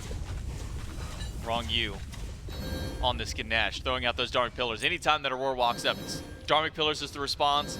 Please nobody step near us or go towards Aurora to get this extra damage. Really try and hold out for themselves. Aurora has been playing this lone front line. Will again solo ult for Wrong U, and the Absolution will make sure Wrong U doesn't get pulled back. Yeah, I'm not loving the last few usages of the no escape from Aurora there. Has been very willing to use it on Wrong U, realizing that he's the only one without the beads, but has itemized well, Wrong U that is, at dealing with it. Second bit of CC though won't be as easy to dodge. Well, Wrong U caught out in the middle of everything. Paul gets the credit for the kill there. The Styx Ferrymen find the one straggler in Wrong U without that CC immunity from this ultimate cast. He's a sitting duck. Now the Leviathans have to try and push into Fire Giant. That's on me, I didn't know ball. Good stuff, Aurora. Yeah, no escape finds insane value in taking away that Absolution. And now, Levi's on their last legs. This is a desperate defense. And the Leviathans even get into defend this one is the question. Paskin inside or just zoning them out. Shinto is there? gone.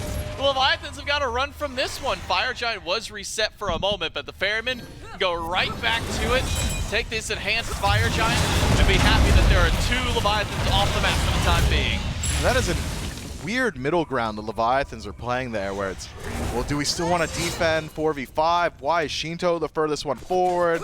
We're near the fire, but not quite in its range. And the pick into immediate back off at Levi's. Once Shinto's fate is sealed, so too is the fate of the defense around the fire. 30 seconds left. May have sealed those Phoenixes as well.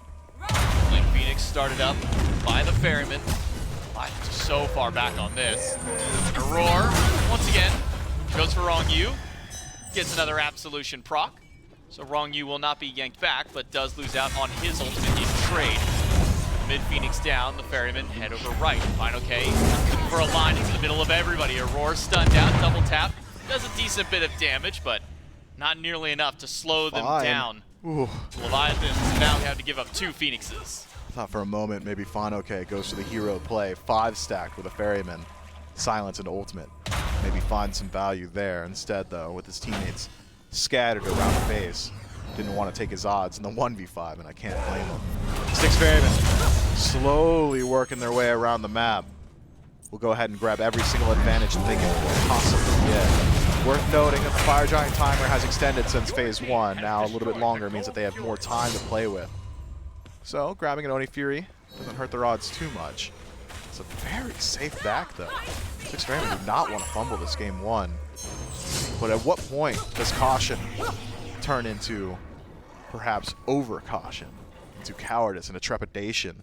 The 6 Ferrymen cease their onslaught, allow the Leviathans a moment to regroup, recenter themselves, push out some waves. And it's a position now the Leviathans have become intimately familiar with. There's this base defense with weakened Phoenixes, with no birds in center and right. 6 Ferrymen have not quite been able to break the door, the glass ceiling of actually dealing with the individual members of the Leviathans. On last 2 true siege attempts, Levi's have actually gotten the better end of the fight. Dealing with Fine has got to be one of your #1 priorities, but also one of the most difficult ones to deal with at that. I wonder, maybe if the Ferrymen can just extend the fight longer, keep their pressure up, burn through some of those resources. Could be one way in. We're going to tank up. Ultimate finds 2. CCPD's there. Aurora's health bar shredded. Final K wants to close this one out. Pulls Aurora right back in. Sanctified Field won't save him instead. Cyclone's going to try and fight back. Adapting dunks to the backline, but it's the beads. Not good enough for Cyclone spin. It's now Baskin and Sino fighting the entire world in the backline, but Panicat's got the double. But not before Baskin is able to trade out one more, able to walk right past Adapting. And might even try and turn and fight right back against him. Adapting is in danger. No Adapting way! needs help. Baskin just soloed Adapting all by his lonesome. Still and alive? Shinto, wrong you, trying to chase him out. Whoa. Baskin goes down to the Titan standing by. But Baskin just put in so much work. Yeah, Adapting is not ready for that kin-size damage output. The healing as well from the starter item. Baskin finds so much value. That is insane odds. I'm almost thinking for sure that the Leviathans are just trusting Adapting to secure that kill on his own as well. I mean, there are 2 members still alive and nearby. Instead, it turns it around. Does it change the outcome a whole lot? Not really. I mean, Adapting would have liked an opportunity to stay out on map and grab a little bit more gold so he can upgrade those relics, get some potions, but at the end of the day, wasn't really a whole lot he could have got done proactively insofar as knocking down the structures. So the Leviathans give themselves, what are we up to, 4th lease on life in this game at this point. The 6 Ferrymen have tried and failed a multitude of times and actually getting towards that Titan room. And it's been the exact same way each time. Initiation from Aurora onto Wrongview, trying to burn those beads, which made a lot more sense in neutral territory when you know that a little bit later on, Sino can rotate through with 9 turns Blessing. But on Phoenix line, the burn potential's there even through bolster defense. Drops Aurora down to about 20%. Final K initiates immediately afterward. And once he catches Aurora, we see Cyclone Spin say, okay, well, this is no longer looking good. I'm going to go ahead and drop Sanctified Field. Maybe we can turn around, turn this fight. But with beads still available to Adapting and Final K pre-beadsing the Sanctified Field fight, they're able to turn the fight themselves. 6 Ferrymen, they got to secure some of these kills. And I'm hard-pressed to find where it's going to be. It is so difficult to deal with the priority targets here. Panicat's been playing very safe. Shinto's been playing very far back. And Final K has been also playing very far back. When you're not aggressing, when you've completely dedicated all your attention to defense, your frontline Hades doesn't really need to be a frontliner until some of those resources are down. Sino pops his elixir. Defense for Baskin, defense for Paul, offense for Sino on the Erlong Shen. Some of those timers are already starting to whittle away as the game extends now to the 40-minute mark. Sino by himself, caught in a wall. The silence doesn't actually connect with Sino, so he still maintains his Magi's for the time. But his health bar, not the brightest at the time being. Cyclone will be able to help a little bit with that. Heal after heal. Eventually those numbers will start stacking up to help him out, but where is Baskin going right now? He is on his own little mission to the left side of the map. Is Baskin going to try and just solo out a left Phoenix? He's got Runic Bomb, he's got damage, and he's got the wave behind him. Spotted out now. back started by Wrong You, but canceled. Leviathans know they have to act fast. Will look for any fight they can find. No fight to be had. Styx Ferrymen back themselves up. That's a macro win. Fire Giant pulled, but too late, boys. There's a TP coming in from Baskin. Bastion's coming up behind them. Sino's already there. Has channeled the ultimate, but has to run immediately. Now it's Baskin up against Adapting, sends him to the sky. But the entirety of the Ferrymen already here. Final K nearly takes down Cyclone. The help from Adapting will do the job. Final pulled back in along with Adapting. Sino gets one, Sino gets two. Only 3 Leviathans left standing, and Sino is charging forward. Mink form channeled up. And now cutting off the path. Shinto by himself, essentially. Sino's gonna get the pin onto Panda Cat. But the damage return back from the Soul was just too much. Panda Cat, this is a late game Soul. He swings hard, Sino. You don't have the defense for this. The carry core of the Leviathan stands strong in the 3v3. HP equalized across the board. Where does that leave the Styx Ferrymen? You can't go to the Fire Giant. You can't start sieging. What can you do? Head back to base, try again. Neither team can quite find the edge they need to close this game out, but as each of these fights start to progress, it just feels like the Leviathans have got a little bit more in the tank. Things have been turning around significantly. The fights are getting better and better for the Leviathans, and they're moving further and further away from the Leviathans' base. So far, the last 3-4 team fights go all the way back to the first one. Leviathans win in Titan Room, then they win in Phoenix line, then it's a chase out to around the tier 2 tower line in the duo lane. This time around, show a little bit of fight back in the Fire Giant pit, and in doing so, have got 2 of those birds back and healthy. The only one down now is the one that Baskin knocks down on a split push attempt. Things are much more close than they seem. The Styx Ferrymen had a whole lot of advantage, but the game state has not changed in about 20 so minutes. All those numbers up top now, essentially irrelevant. Gold doesn't matter. Everybody's already buying elixirs. Everybody's full slot, full build, aside from maybe a relic here and there. So now it just comes down to who's got the better fight, who's got the better play around objective. Baskin's gonna whittle away slowly but surely against this Fire Giant, see if he can bait the Leviathans forward. But the Leviathans, weird little misclick there by Wrong You. Pops the Frenzy early. Not sure if he was expecting a fight for his team to go in, or if it's just an accidental misclick. Yeah, maybe just spots the Fire Giant's hit effects in the Fog of War and thinks that more is to happen.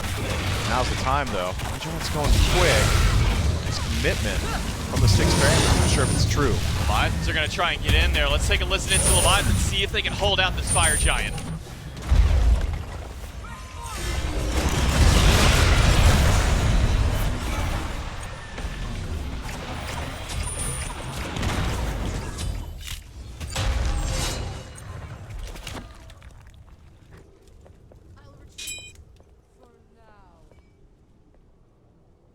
Leviathans able to steal away a Fire Giant, take down Aurora, and they trade out their supports. At the end, this is exactly what the Leviathans want. Another defensive play nets them enhanced Fire Giant for 4. I mean, those are some cluttered comms, J-Mac. Yeah. There's a lot of cooks in that kitchen. Prompt's fine, okay, to admit fault. I ulted too early, I leaped too early. Darn, unlucky. Doesn't matter, though, when the Leviathans have got the best look at the game so far, with Fire Giant on 4. Resources still available. I mean, even look at the relics, J-Mac. Relic Graveyard for the Styx Ferrymen. Majority held on to for the Leviathans. Game state's going to change wildly in the next few minutes. It's going to be the first look, I think, at the Styx Ferrymen's base defense potential, and it's good. Very, very difficult to fight into a defensive Sanctified Fields. As hard as it is to use offensively, is as powerful as it is defensively.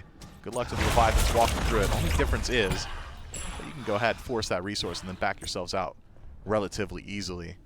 We'll see going forward. The slow play. The Leviathans. Left side Phoenix finally respawns, but still scattered across the map, waiting on Wrong Yu's respawn. There's a lot of time left on this, but I'd like to see more done. At least knock down the remaining towers. There's still 4 of them on the Styx Ferrymen side of the map. Surprising to see that. We're 45 minutes in and there are still structures, but given how commanding the game has been for the Ferrymen on offense, maybe not as surprising to see. Leviathan's slow on this group up. We'll still have about 2 or so minutes to play with the Fire Giant buff at this point. already grouping up on the left side now. Only adapting by himself. Goodness. Aurora's gonna try and get the damage to the ult, and Got that's it. just enough. Adapting down, That's it. and the Leviathans, they get tier 2, and they head back to base. Adapting, caught out once too many times. Wrong you, nearly caught by wave there as well. Fortunately, makes it back to base. Fire Giant power play comes to an end. Comes to a head with one tower knocked down. I'm thinking that's all that's going to get accomplished here. Adapting, too greedy on map. Wanted too much. Wanted to grab that Stygian beacon. This late in the game, I don't think you should concern yourself with that. We get Titan Part 2. Titan Part 2 is the first one of the year, I believe, as well. Good on him. This time around, maybe the Leviathans will be able to keep theirs alive for more than 50 steps. Last time didn't even make it to what would have been a tier 2 tower. Hold on. Okay, blinks up to Sino, gets the Magi, dives in aggressively, holds on to the ult though. Shinto's already used his, left side Phoenix, removed. The Leviathans are trying to go back to base, but Baskin and Sino are keeping them busy. It's just fine, okay. Who's going back in a sanctified field? 13 on adapting. Titan down to a quarter HP. Does Final K have enough defense? What? No, he does not. The Like six that? Ferrymen just walk right through the back door and take the Titan. Six Ferrymen say, hey, they're grouped around the Pyromancer and Fire Giant. Let's just walk it down. I'll stop some backs easy enough. That is so unfortunate for the Leviathans to have defended for as long as they have, to have been forced to play perfectly for 25 minutes, being constantly accosted by Fire Giant Siege. Finally find your opportunity to grab the Fire Giant yourself, and Adapting squanders it all for a 45-minute Stygian beacon, and then you lose the game just seconds afterward. That's mentally crushing.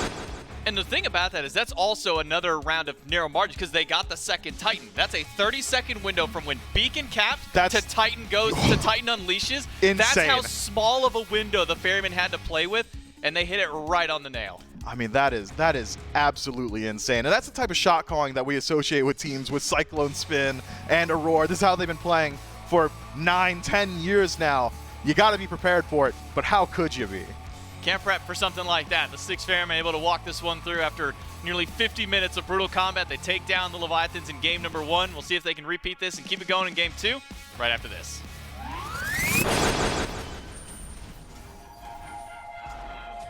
Came from a broken home. I've seen so many people go.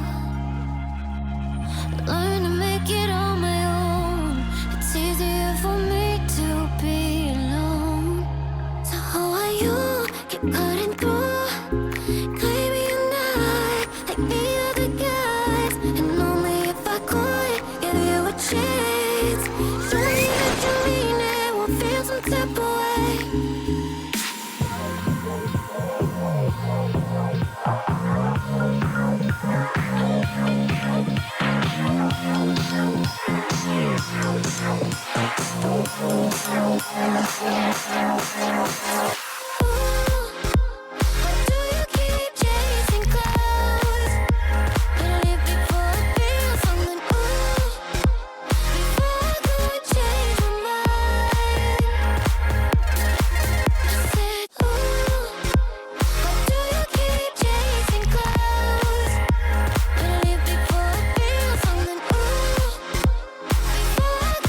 change my mind.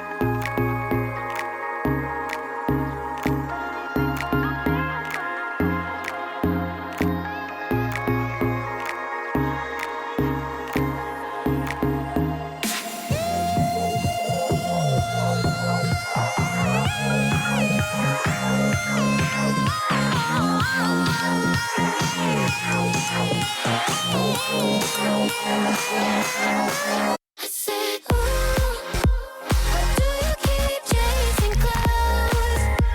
Better leave before I feel something, ooh, before I could change my mind.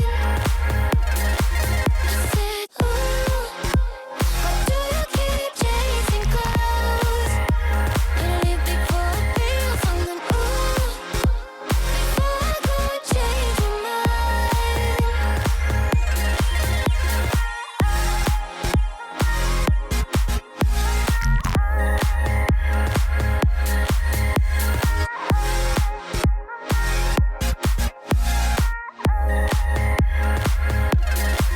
said, ooh, why do you keep it, ooh? You make me wanna change my mind.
Shelly, it takes a little while to get there, but it is a 1-0 lead for the Ferrymen. And the way that they get there is a wild roller coaster of a ride.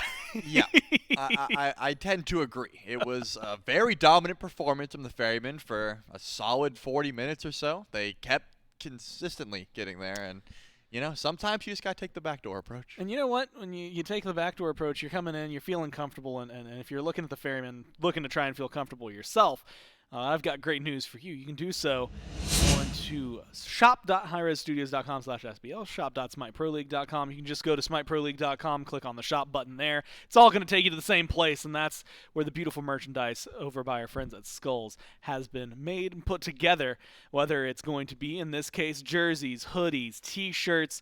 There's tons of different designs to support your favorite team. Of course, we're on the road to Worlds, so figure out who you're rooting for, who you want to win, and support them the best way you possibly can, wearing their jersey, rooting for them, especially if you're going to be there live. Get it now while you have the opportunity before January comes around to make sure that you can be sporting it day one in those quarterfinals when your team is going to be playing. It's going to be a lot of fun. Thanks over to our friends at Skulls for making such actually like legitimately very comfortable merchandise. I always wish I'm gonna spoil this. On Friday, when I wear that red sweater that I call my grandpa sweater, it's because I want to wear my Skulls SPL t-shirt underneath, because it's just a very cozy t-shirt, but I gotta look like somewhat presentable, and so I mask it with like a sweater to look.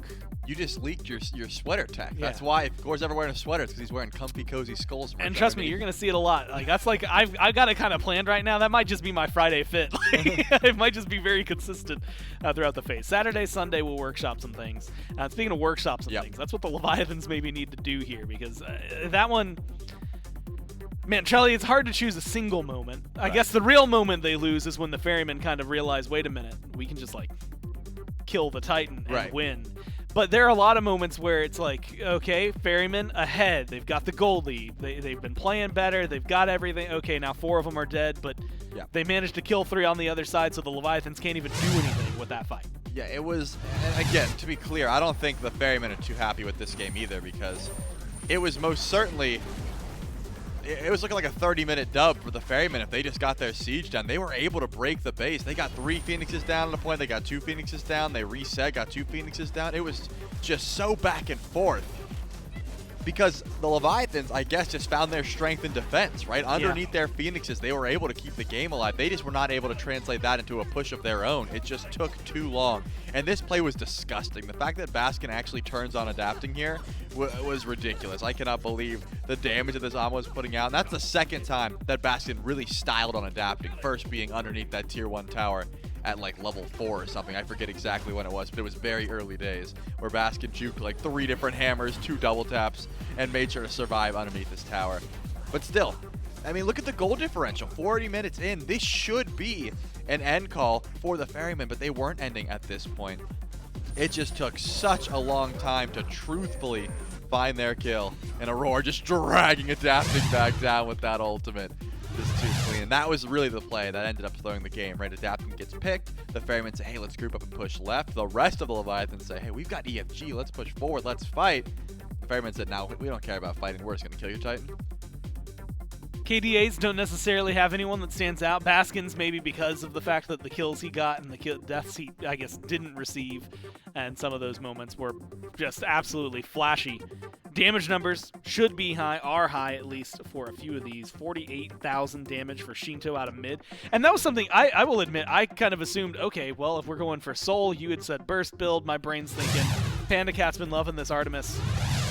It's a sure thing. Right. Did you like that swap for I guess maybe any point of the game having the Artemis in mid? For my mind, that, you know, what I said in picks and bans, which I think is exactly the reasoning, was because, hey, if you're picking Artemis and you're going that Bluestone build, you want just big burst damage with the Bluestone.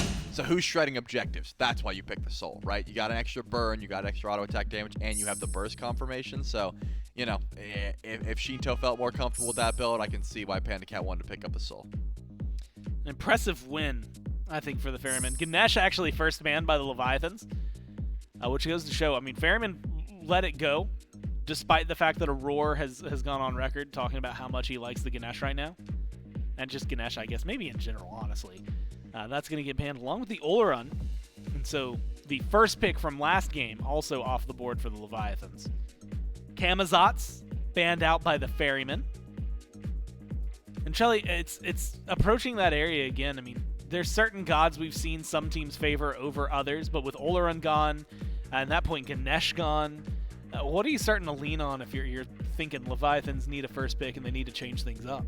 Well, I can tell you that the Leviathans would love to get Pele, but that is a pick that has not been able to get through. You're changing up your bans a bit with the Ganesh and the Oleron, so that leaves, you know, the option for the Ferrymen to see if they want to let it through, which we just got that answer. Camazotz followed by Pele are going to be taken away by the Ferrymen. But it's all about getting the Leviathans on their comfort picks, and in this case, Adapting got his hands on Thor, and my mind didn't look the best. So you have two options there. Do you run him back and say, hey, that was a misplay, that was a misstep, we're going to run it back, Adapting needs to get his confidence back, or stay away from the Thor entirely, give it over to, say, FinalK, who still loves that pick over in solo, and get Adapting on something that still has that level of control, but he can also control the map state on, and also doesn't require so many skill shots, especially if he's not, you know, feeling up to it today. Raijin being able to be taken away, definitely smart, something that Paul will take if given the opportunity. So we got to talk about it in game number 1, that Yemoja goes completely uncontested. Maybe that's something you lean towards here. Maybe because Rangyu's not on that Ganesha, we look towards that Yemoja, try and create some space for the team. It's definitely going to open up I mean, the conversation we were having last time, it felt weird that Yamoja had gone completely ignored when Wrong U's one of the best Yamojas. But when Ganesh is available, and then I guess the Ares, which ended up working out pretty well for the Wow. Ferrymen, that's something that you have to deal with. Ares actually even banned out by the Ferrymen here. So they won't be going to that.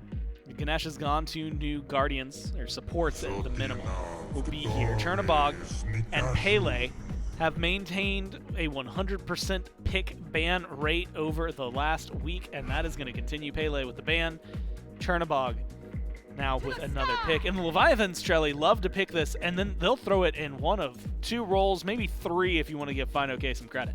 Yeah, they had to go for the Bog there. Makes complete sense. And that, of course, would leave open the Athena and then what pick? I guess it's going to be Freya. Not end-all, be-all top pick nature like the Athena and the Chernobog are, but still very powerful and was taken away last game. So the Ferrymen knew that was the give and take, right? They decided, hey, are we getting rid of this Ares? Are we going to ban the Chernobog? Do we want to face the Ares and possibly Freya lane? And they said, hey, we'll give away Chernobog. We'll let ourselves grab the top two there, and we'll see where the rest of the draft goes. Now, the Set Hover, which we've seen a bit of Set ADC, but I still consider that a mid lane pick for the most part, which means that Panicat can take the Chernobog no problem if it is locked in. But there still is that flex potential, right, Gore? There's a reason that Set is so highly contested, because even if you see him locked in first pick or last pick, you don't know exactly where he's going until you spawn in. Well, so far, in this meta, well, which is maybe TBD still, right? New season, especially new patch on Tuesday. The new God even coming out. And the God won't be available for a little bit in the Pro League play. Of course, you'll be able to play it at home whenever you want on Tuesday. But Trelly, we've had 59 different gods so far. Nothing crazy out of the ordinary from the Leviathans here. And that actually is a pretty high-scoring week for like a regular season. But it goes to show, I think, a little bit of what Aurora was saying with the best of fives. Game 1, even Game 2, you kind of know what to expect. Game 3 and onward is where it can become a war zone in the picks and bans. Set, Charon, Amaterasu. A couple that we've seen here or there. Charon actually played by the Ravens in the first set. How do you like him alongside the Set? I mean, there's still a lot of flexibility on the side of the Leviathans to make this team kind of go wherever they want and how they want. It does seem like the Charon has been in that weird zone where, you know, in your casual games and your ranked playthroughs, Charon's looking real good, right? He looks real powerful. He's got so much CC, he's got so much damage, but in comp, it's been hard to find that niche where is he really strong? Is he that top pick, or is he just good as a counter pick? He's incredibly safe, which is kind of odd for a support, right? Because more often than not, Yeah. the support is the first one targeted out in fights, and it is not easy to burn through Charon. Just provides so much CC and escape potential from the team.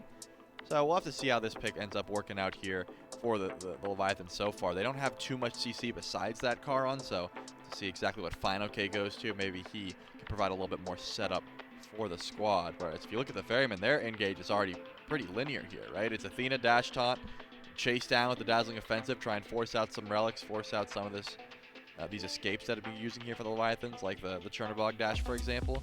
So the Ferrymen already have so much beads burned, they don't have to worry that much. So if you already have engage, what do you look towards?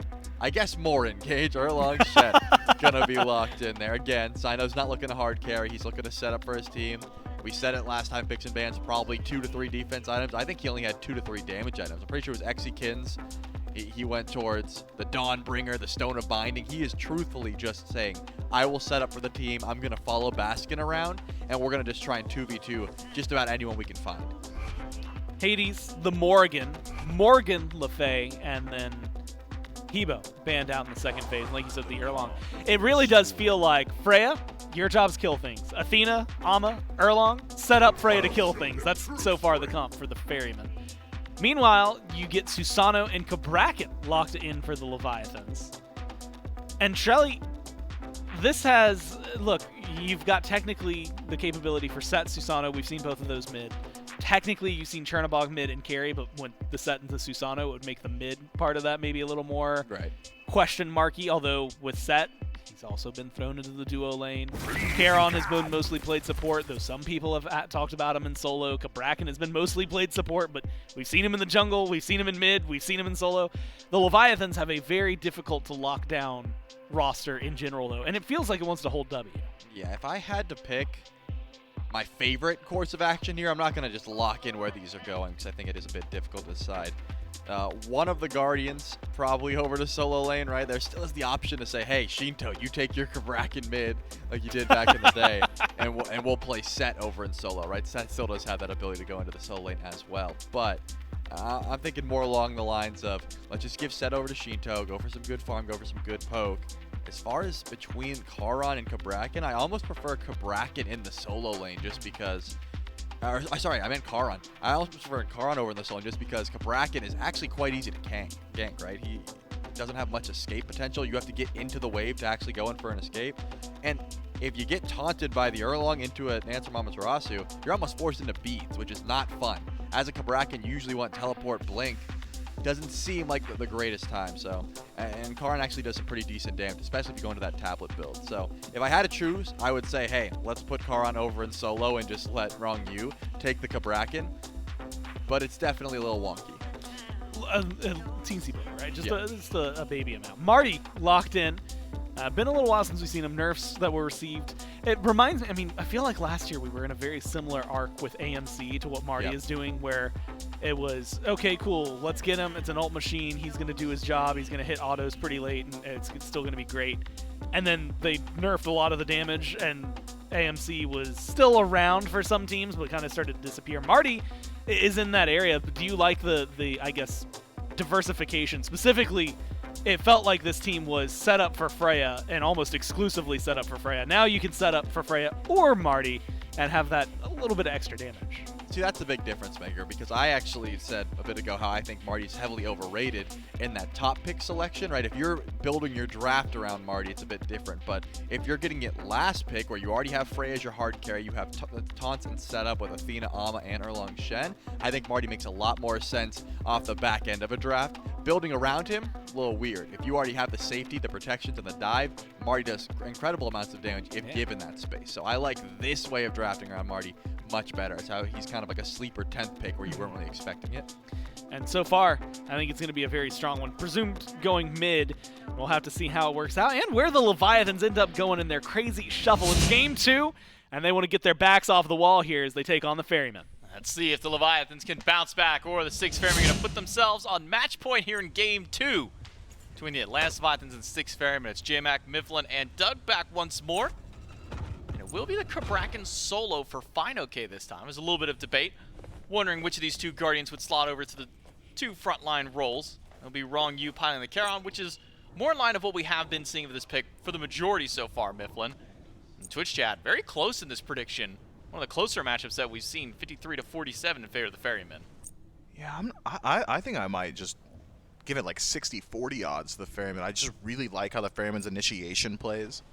Having Dazzling Offensive, Confound, 9 turns Blessing, and all that AoE damage from Marty all the while means that I feel like they'll have a really easy time finding that first pick on Teamfight. Whereas when I look at the Leviathans, if FineOK's Cage doesn't find value, things could really start to go south. That leaves Adapting as like dedicated initiator. I mean, Charon, of course. He's got the root. He's got the momentary taunt. But it really isn't like a facilitator Guardian. He is more so just another warrior. So I'd almost put Kabrakan in that same category too, meaning that the Leviathan's backline gonna have to get a lot done on their own. Regardless, early game can really change up how the team fight plays. Doesn't matter what your composition looks like when you're 10,000 gold up. So if the Leviathans off to a fast start, might have been just a moot point top to bottom. I really like some of the pressure the Leviathans could look towards, namely just anytime Pandacat isn't in duo lane, and that'll probably be pretty frequent considering that's what Chernobog does, is be anywhere but his actual lane. Rotations over towards Sino in the jungle, try and catch him throughout the early before he stacks up some of that defense. The desk highlights it very well. Goes towards, I believe, 3, maybe 4 dedicated defense items in the last game. As of now, it's just a light blade. And that's light work. He's got no HP to play with, no defense to play with. Could be an easy place to put some of that pressure. Bit of a slow clear for Panda and Wrong Yu to get into lane. That gave Cyclone and Roar so much headway to play with. It's already forced him under tower, taking half of one of the Bastion's HP at the same time. And on this Freya, we've seen Cyclone spin. And as a matter of fact, when I saw this combo of Cyclone on Freya and Sino on the Erlong Shen. I got a little bit of flashback moments from Masters when we had a double whoop into a taunt that worked really well for the Ferrymen. In fact, it was nearly one of the game-winning plays that they were able to have up against their opposition. So, terrified of what this combo might do in late game, but if Panic Cat and Wrong You have anything to say about it, might not be waiting till late game. No, I've got decent pressure as of now, but the laning phase changes significantly once Freya takes over to level 3, gets access to the entirety of her kit. There's a lot of damage potential there. A lot of chase down potential too. Sino showing presence early. Be able to control that neutral camp, unless Wrong You's got something to say about it. Wrong You is one chance right now to steal this one away. Use that third ability to instead paddle back to safety. As Sino is able to solo out that shield buff. Gets the XP for himself, denies it from the Leviathans. And I think for me, Final K on this Kraken, we've seen the Kraken support, we've seen it solo, it's kind of gone all over the place on this map. But I wonder what the build path is now for the Kraken. Go into the more damage style route. I know that for a while we saw things like Bancross Claw became real powerful with him, along with, I think it was Ranked at the time that Shito was running through mid. So I wonder what you go as the Kraken solo here for Final K. It's got to be a little bit more bruiser-centric, right? Considering how much damage and how quickly the damage from this experiment can apply as the game starts to develop. I'll be keeping my eyes on it as well. I mean, damage at first slot makes sense to me just to help out with wave clear, but I see some more bruiser items picked up as we start to get into that second or third slot. That team seems confident in their ability to look for a true invade on this first wave buff respawns. Pressure over to the Leviathans in left, pressure over to the 6 Ferrymen in right and mid. It's just going to be a fall back to neutral, except for Wrong You. Getting a bit involved here. Just going to be a bit annoying. See if he can manage to sneak this purple away. Good taunt by Aurora. Prevents that silence from going through. Could have been a potential steal. Wrong You pulled away from that one. Thanks to the help of the support for the Ferryman. Gives Panic Cat a chance. Should now work towards his purple buff. We're on Cyclone. Could have gone that way, but with shield buff back up. Sino taking the first one. The duo of the 6 Ferrymen working on the second one. That one goes their way. And it's another piece of neutral farm kept away from the duo of the Leviathans. We'll see. Next piece of neutral farm. Is there any fight for this one? Left side mid camps. Both junglers meet up nearby. It's a fight on the left. They've got eyes for it. Dash in by Panda Cat. Cyclone's level 5 now. With Sino and Adapting both sitting inside the jungle. Not sure if either of them spot each other out. Final K's ultimate just missing. Grabbing basket that time. A lot of action to be had, at least at the start of the game here in the duo lane, but so far, no blood spilled.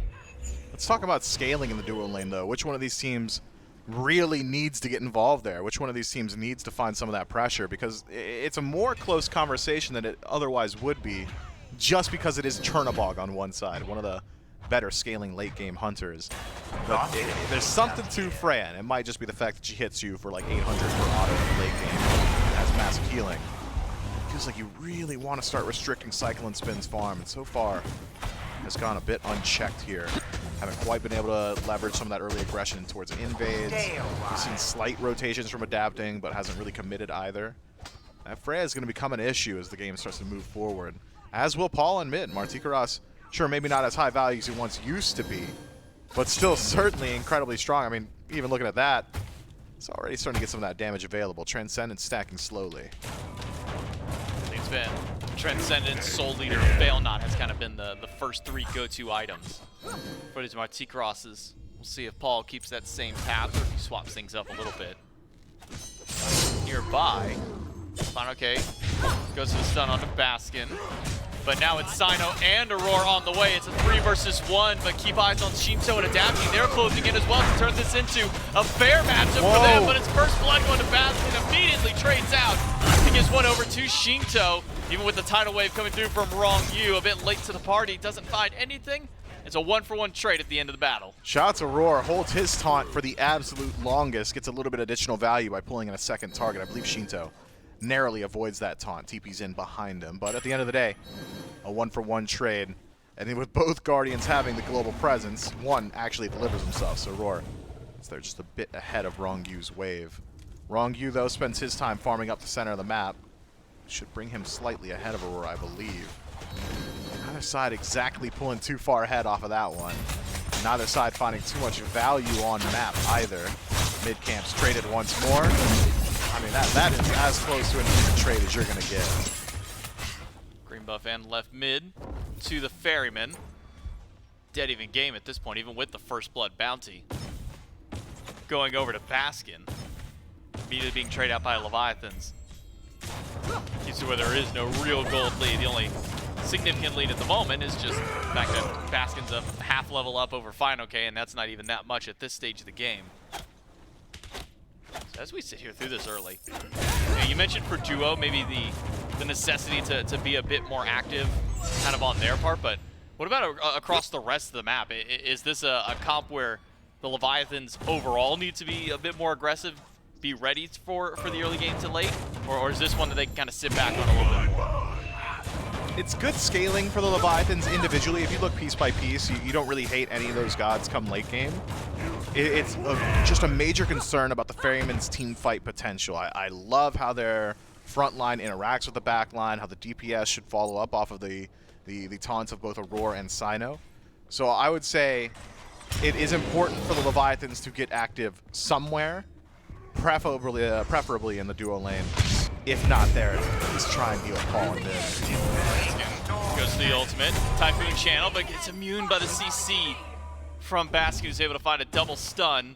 Final K is not giving this one up. That's because Panda Cat comes flying over to that side of the map, but comes up empty-handed, adapting. Does want to jet stream to the back line, but Baskin will be fine under tier 2. Instead, it's Gold Fury started up by the 6 Ferrymen, dropped instantly with a rotation from Wrong U, but it's 2 versus 4 now. For this Fury, Wrong U's already used his primary range damage, but with Shinto nearby, that's just enough to keep the Ferryman off Fury. Yeah, Skewer is just enough threat of steal that you don't want to risk it there. So heads up play from the Leviathans to make sure they don't lose too much, and instead actually come out ahead and taking down that tier 1 tower on the right side of the map. Panda Cat unsuccessful in finding the kill. Certainly successful in knocking down the structure. No real response from the Styx Ferrymen. A small win over to the Levis. Knocking down a tower this early in the game, especially in the soul lane though, does open up the door for Baskin to just hold wave on tier 2 tower. We saw that a good deal from Cyclone Spin in the previous game. With Amaterasu being as mobile as she is, you really want Baskin to be able to get involved towards the left if need arises or around the Gold Fury. So I'm not certain that he will freeze out that wave, but if things start to go a little bit worse over there, will be an opportunity available to him. Seeing a lot of action from Aurora, trying to find these taunts, get the setup for his team, but up against the car on this early, even with some defense, still difficult to really get a whole lot up against Wrong U, even with Cyclone Spin standing by him. So for these two supports, playing a little bit differently. You mentioned the double global presence of the two of them. Aurora's maybe a bit more immediate than Wrong U, taking your entire self over there, versus Wrong U has to send a slow-moving wave across the map if he wants to make that a similar level of impact. We saw in that last fight over on the right side. Wave comes in a little bit too late. Everybody's already disengaged by that point. Maybe a bit more preemptive from Wrong U. Land that shot. We saw this earlier too. Final K finds 3, gets a triple stun, immediately walls off all 3. But now it's Panda Cat rejoining the Brave. He's by himself for the moment. Dashed up against Baskin. The tidal wave a little low this time. Baskin doesn't get the stun he's looking for. Shinto on the Kingslayer. Baskin's gonna go down. Nice knockdown. Panda Cat credit for the kill this time around. That global presence matched. Athena can get there. So can Chernobog. Things happen quickly. Baskin gonna pay the iron prize. I thought maybe after Final K separated himself with that wall that it would be an immediate turn on to Panda Cat. 3 members of the 6 Ferrymen still nearby, still healthy. Instead, leave Baskin alone on an island, and alone he falls up against the might of the Leviathans. These trade outs on the soul lane just have not had a whole lot. Taunted in. Should just be alright. Talked about Paul earlier and the threat he's going to pose to the game develop. Shinto on set can do the exact same thing. Already saw that damage output on the right-hand side. Maybe the 6 Ferrymen starting to feel some of that pressure. Might need to start making some of those rotations towards mid. Cyclone in threat for a moment. Adapting, showing up to the left side of the map. Able to walk back, still holding on to his beads as well, and ultimate. Means that unless he gets just completely blindsided by a bunch of CC and damage. Should be fine, even with Wrong You showing up over towards this lane. But at some point, you got to put a little bit of emphasis towards one of these carries. I mean, you can try and shut down Baskin all you want. Same's the opposite, and you can keep shutting down Fine OK, but as long as this game goes 25 or so minutes, they're both just going to be tanks. I'm trying to keep one of these carries down as early as possible.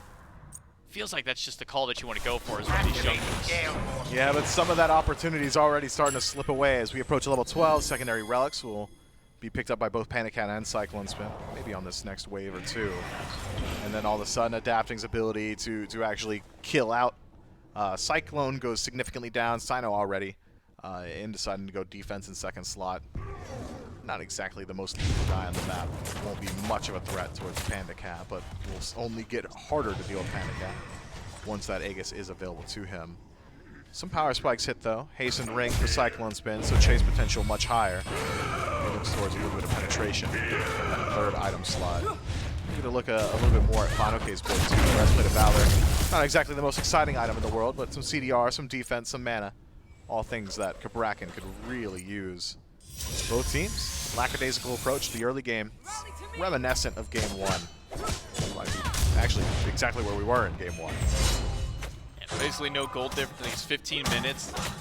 Goals maybe like 500 between the two teams at that point. It was 2, maybe 3 to 1 in kills. We're starting to hit that same stride. Those 2 kills for the Ferrymen might be a third one for Leviathans. 3 chasing down Paul, but Paul stands his ground, doesn't expend any of his relics, trusts how much damage that he can take and how much he can potentially dish right back. Yeah, not a whole lot to Wrong You himself. That damage is coming a little bit later once you get some more of that penetration available, maybe a Titan's Bane. That's a bit easier for him on. Soul Eater just now upgraded, so Transcendence and Soul Eater finish for Paul. It's going to be hard to actually apply damage to him. Baskin ults again, gets back up from Aurora, but it's a pull from Adapting. Adapting having enough damage even with the full kit in hand. Has access to the Typhoon, but gives up the chase on Baskin. And even Aurora's able to get out of there. 2 versus 1 for him. Pull back for Adapting. Slow Root is there. Typhoon charges up. And Aurora's as good as dead with a couple more in hands from Panda Cat. And no rotation to help out on the right. Instead, it's another repeat play on the left. This time, though, Fine OK TP's in. And Cyclone Spin is down. Paul being chased. Used beads, Aegis, and ultimate. Now he's got nothing left in the tank team going, and Adapting is ready to cut off the escape path. 5 on the board for the Leviathans. The Styx Ferrymen can't catch a break on any side of the map. Well, the Leviathans have gotten the better end of the PvP on right, and now have prevented the Styx Ferrymen from going to counterplay Gold Fury. Instead of TP from Final Case, stops the push there and takes the fight immediately afterward. First neutral objective to go down, although Gold Fury has been pulled 3, maybe 4 times already. Will be the Pyromancer, it will be the Leviathans. Credit for this one. And significantly pulling ahead in the last few minutes. I mean, the gold now, that's probably about a tier 2 item on each individual member. Experience starting to stack up too. 2 levels out of mid. And the most notable lead on map. Panda Cat also nursing a 1-level lead over his direct lane opponent too. Leviathans, it's slow, it's methodical, it's responsive. It's also been correct from them so far, the last 14.5 minutes. Dictated pace by the Ferrymen, who have been trying to get proactive, namely on that right-hand side. But the answers have always been there from the Order team. Cyclone Spin actually goes down that last fight with both relics up and ultimate. He wasn't expecting the damage that was coming his way. A stray bit of CC that catches him out there from Final K's rotation. Maybe not expecting exactly what was coming towards him. Maybe the fortunate part is he does have it for the next time that he finds a 2-3-man rotation to his side of the map. That's exactly what we're seeing for now. Adapting in Wrong You, lurking through the left jungle. Not gonna go for at least the gank to the left side. Instead, might be trying to set up for the Gold Fury with Shinto now here. 4 from the Leviathans to start up gold. But just seeing a couple of players with the Ferrymen is enough to keep the Leviathans from pulling the objective. That could not have been a real attempt. More of a heat check there from the Leviathans. 6 Ferrymen. Presence up. It's got to be a pick before the Gold Fury goes down. Where it's not the same as last game where 10 seconds alone with the Gold Fury is just a dead Fury. Second heat check. Ultimate in from Roar. I think that should be it. No commitment, really. Holding on, but Final Case in the back. Tidal Wave comes out. Panic Hat goes in and falls up to the sky. Not much damage thrown from that one, but now Sino running from Shinto, but Shinto's gonna teleport right on top of him. Sino might just have to take the boxing match because he's losing the runaway game this time. Shinto just walks him down, and now Baskin's stuck around a wall again. Gets a double stun up against Adapting. But he'll dash back to the tier 1 tower. Finoke taunted forward, but it's right to Paul. That's right where Finoke and the entirety of the Leviathans want to be. Another tremor and another taunt. Baskin's in danger. He's stuck in another tremor. The cooldowns from Finoke are causing so much havoc. Man, I've never once watched a Freya free cast for 2 full rotations of her stim and get no kills. Damage output from Cyclone Spin just yet, no penetration available. So the tankier targets of the Leviathans simply eat up that damage and win out cleanly on the team fight. Didn't love Sino's beads usage there. Uses it very late on the skewer slow. Maybe thought he would just survive regardless. Instead, Shinto, easiest pick of his life, just dealing damage to someone on the retreat. Not a single bit of return damage from Sino. And then from there, able to continue his onslaught into the jungle. The Styx Ferryman attempt the path of least resistance, go ahead and just vacate the scene, but if you're not going to fight back, the Leviathans are going to punish you. Now Leviathans grouping up around fire. Not sure if they'll go for the pull just yet. Aurora is going to cap off the second beacon, and the Leviathans will pull the fire giant with that notification. They know at least somebody's not there. Question is, do they know where Cyclone is? He's just now shown himself on the tier 1 tower. Fire giant is down to half HP. Ferryman trying to fight this one 4v5, but the Leviathans might just turn it back around. The tidal wave just misses from Wrong U, and Aurora is able to escape out with Sino. All the while, Cyclone Spin keeps pushing waves on the left side of the map. Spin spotted out now. He wants this 1v1. Panic Hat realizes, sure, he's got a whole item advantage and then some, but Freya, just by kit, might be a little bit too threatening. Keep your eyes on Finoke, though. Watch this rotation. Okay, cuts off the path, gets the stun on the Cyclone, takes his beads away. The root's not there from Panic Hat, instead Finoke goes in. Wall gets the ultimate from Cyclone Spin. And that's a nice double pop away from the Leviathans, able to burn 1 relic, 1 ultimate. Yeah, Cyclone now very susceptible to any initiation the Leviathans throw his way. Won't be getting a whole lot done for the next 150 seconds, or at least until that Valkyrie's Discretion is back and available.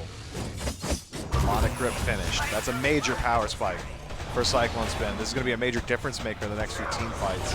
Assuming Cyclone Spin is allowed to land as many autos as he has been.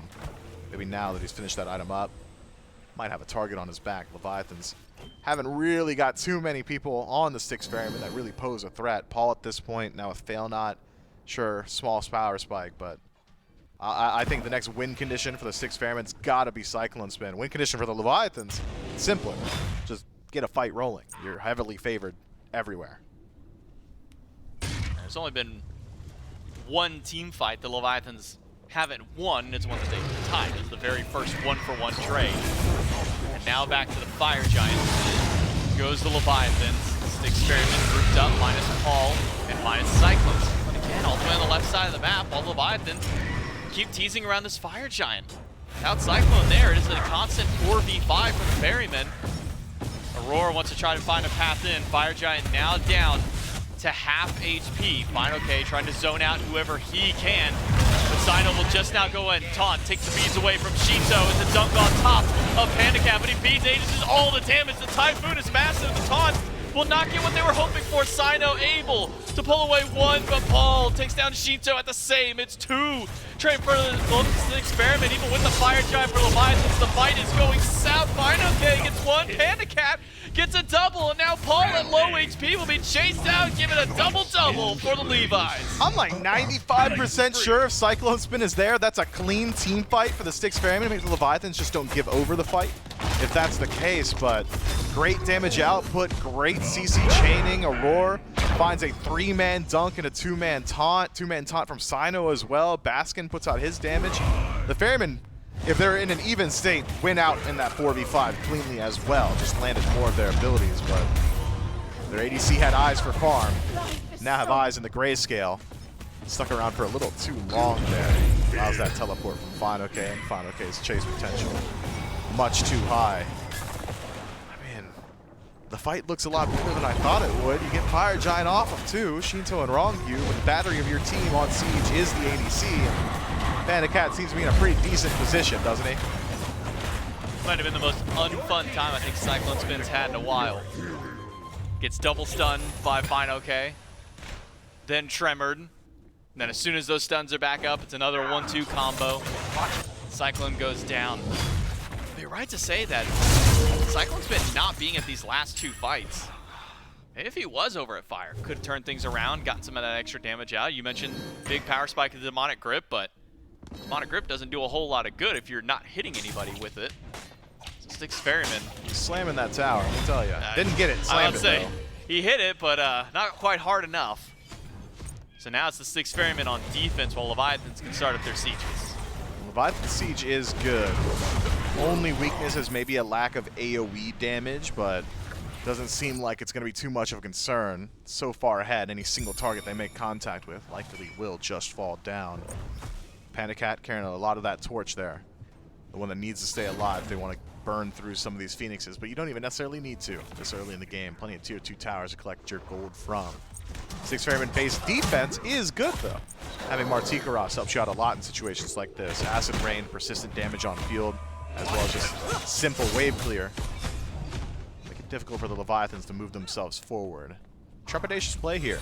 Don't want to commit to the tier 2 on left. Prod the tier 2 in mid. Don't want to commit there either.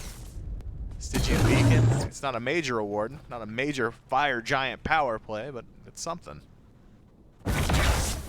Holding out under the tier 2s. On the Ferryman, Leviathan's not willing to fully commit to one of those pushes just yet. So all tier 2s will still be strong and standing for the Styx Ferryman, but the problem is they're already 8,000 gold down and climbing. That closer to 9,000 now with that Pyromancer for the Leviathans. Still everybody holding on to recipes on the right side of the screen here for the Ferryman.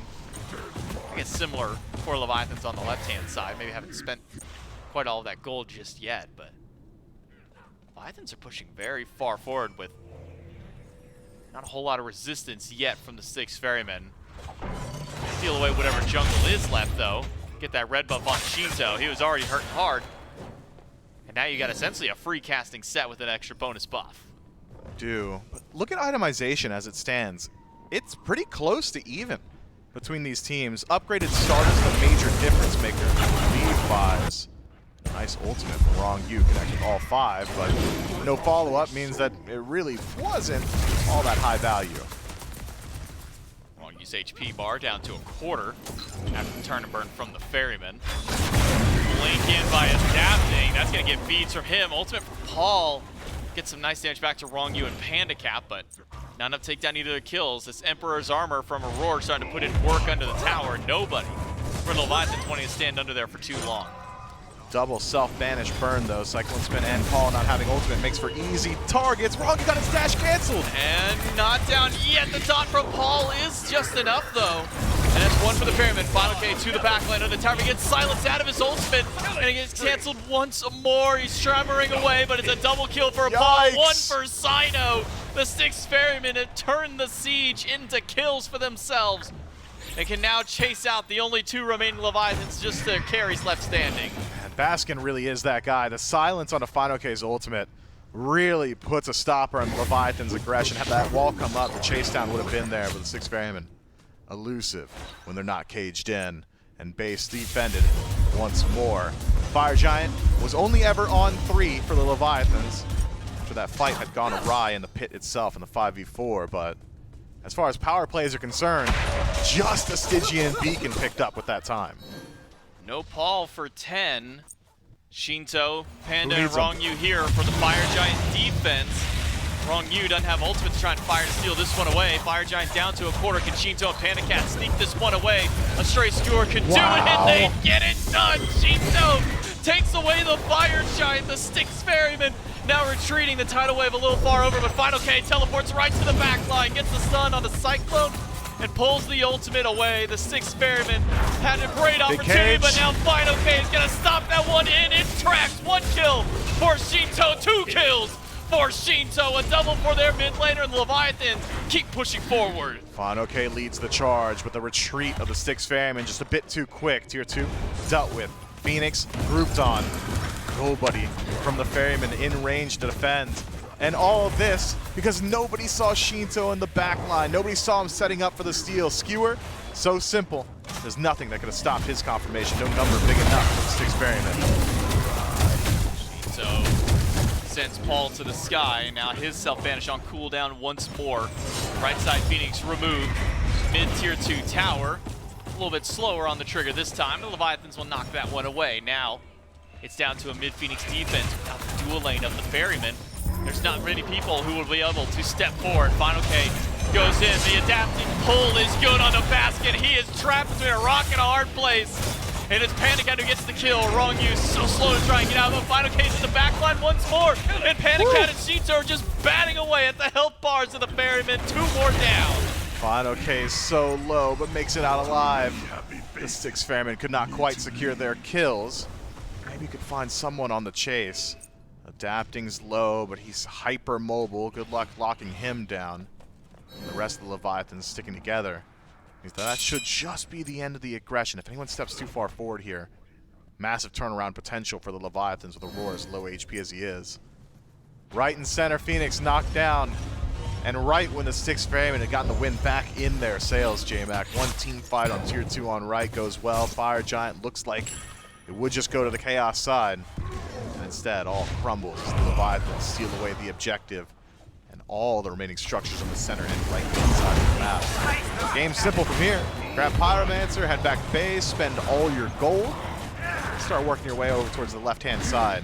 Styx Ferrymen base defense still good. Still certainly capable of putting up a fight around it. We saw the Leviathans do just that for an incredibly long time in the previous match. I'm thinking the Styx Ferrymen might have the juice, J-Mac. They might be able to keep this game rolling, but still with a minute left in the power play, Leviathan's got some time to play with. I think any team with a combo of Aurora, Paul, Cyclone Spin, team that's able to drag these games a little bit longer. We saw it all the way back at Masters where beforehand games were averaging 25, maybe 30 minutes. It wasn't until we started getting some of the Ferryman games, these ones started pushing 40, 45, even longer than that. But are they going to be able to defend? With 2 Phoenixes already down, 1 more standing. The Leviathans step up, adapting on his way to the party. The rest of the team already on the scene. The Leviathans waiting for that wave. They got Fire Giant, it's not enhanced Fire Giant, so still need the help of the minions to push in. But a bit of an odd split of where everybody's standing for Leviathans. It's not a full committed 3-2 or 4-1. Kind of back and forth between them. I mean, there's nothing to push in the center of the map, so just getting those fire mini waves further and further up, I think the goal of the Leviathans, and now that they've got them, starting to approach the throne room of the Styx Ferrymen. Group up a little bit more significantly, but I'm not even sure the Leviathans realize how many of the Styx Ferrymen are actually in those tall grasses. Stealth, so annoying to deal with. Guys on Final Can, wrong view. There's the initiation. He's going to cover a couple plates of grass, but taunt just off the mark by Aurora this time. Phoenix, though, his health bar is a bit worse for wear at this point. Half HP. Fireman's already going into the throne room, as that right side has not really been dealt with much. About to respawn. A couple more fire minion waves before that one gets its HP back up. The Leviathans have already headed back to base. Fire Giant buff is now worn off. They can reset for the next one. Yeah, right side Burge should be happy and healthy from here. And 1 more fire minion wave, as you said, for the Styx Ferrymen to deal with. Mid Phoenix, not nearly as close to respawning. Will be difficult to defend that, as well as the Fire Giant at the same time. But the Styx Ferrymen keep their base alive just long enough. Major difference makers as of now are upgraded relics. The Leviathans have all of theirs upgraded just about, barring adapting himself, holding off on his 2. On the other side, some starter items starting to get upgraded, still holding on to the majority of the recipes. 4 out of 5 members of the Styx Ferrymen waiting on that true 6th item. And even had to delay their gold, or items rather, excuse me, just a bit further. I believe Cyclone Spin and Paul pick up power potions for that base defense. If you think it's going to be the last fight of the game, it's a good call. The fight never came, and so the Styx Ferrymen just waste a bit of their gold. Fire started by Leviathans. Final pays back. Just big. misses the ultimate. Asking Abel to dash away, but has to collapse onto Sino. Double loop by Cyclone Spin, and a top by Aurora hits 2. Wrong U is low in the middle of all of it, and Tall and Sino team up to take it down. But now Aurora's the one whose health bar is almost dwindled away, but he is out of that fight, and so is Pandacat. But it's in a body bag. Final K trying to fight back in and adapting to a lot of damage. Shinto, the assassin comp of the Leviathans, the only 2 left standing. And they make it a 3 for 3, about to be 4 if they pour it in. Waits for the whoop, but adapting. Just misses out on the pull. Shinto goes in. It's a skewer. It's a triple. That's 4 for Leviathan. Shinto gets so much done. Where's Aurora all the while? Maybe if he's there. A little bit more fight potential for Cyclone Spin, who could have turned things around instead. Just trying to keep that mid Phoenix alive, but can he do it 2v1? I don't think so. I think the only winning line was keeping Cyclone Spin above board. Mid Phoenix knocked down. That's it. They go in for the end. I don't think they've got the damage with Aurora there. Aurora pops a power potion, walks until almost the Typhoon is channeled up and top back. Aurora takes out adapting. And I think Shinto may have learned his lesson after seeing his teammate go down, but he's going right back to Aurora. He takes him down. Has he got Maybe it? not. No. One more swing and the Titan would have done so, but just a little too speedy on the set. Gets out of the base. I mean, that is a wild, wild end call attempt. You gotta know that Confound is gonna make you hit Aurora. And if you're hitting Aurora, Titan's gonna hit you. Styx Ferryman and Aurora get a lot done on the defense. And even in desyncing the deaths, Aurora's got global presence on respawn. Adapting does not. So 4 seconds difference just about on respawn means that Aurora will get there first. The Styx Ferryman might just have the advantage on the Fire Giant pool. Ferrymen lose their mid lane Phoenix. They can start up the Fire Giant. We need a defense from the Leviathans, but let's listen into the Ferrymen as they push this fire.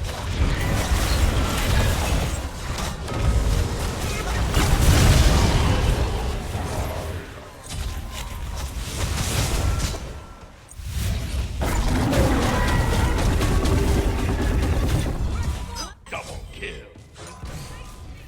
Defy.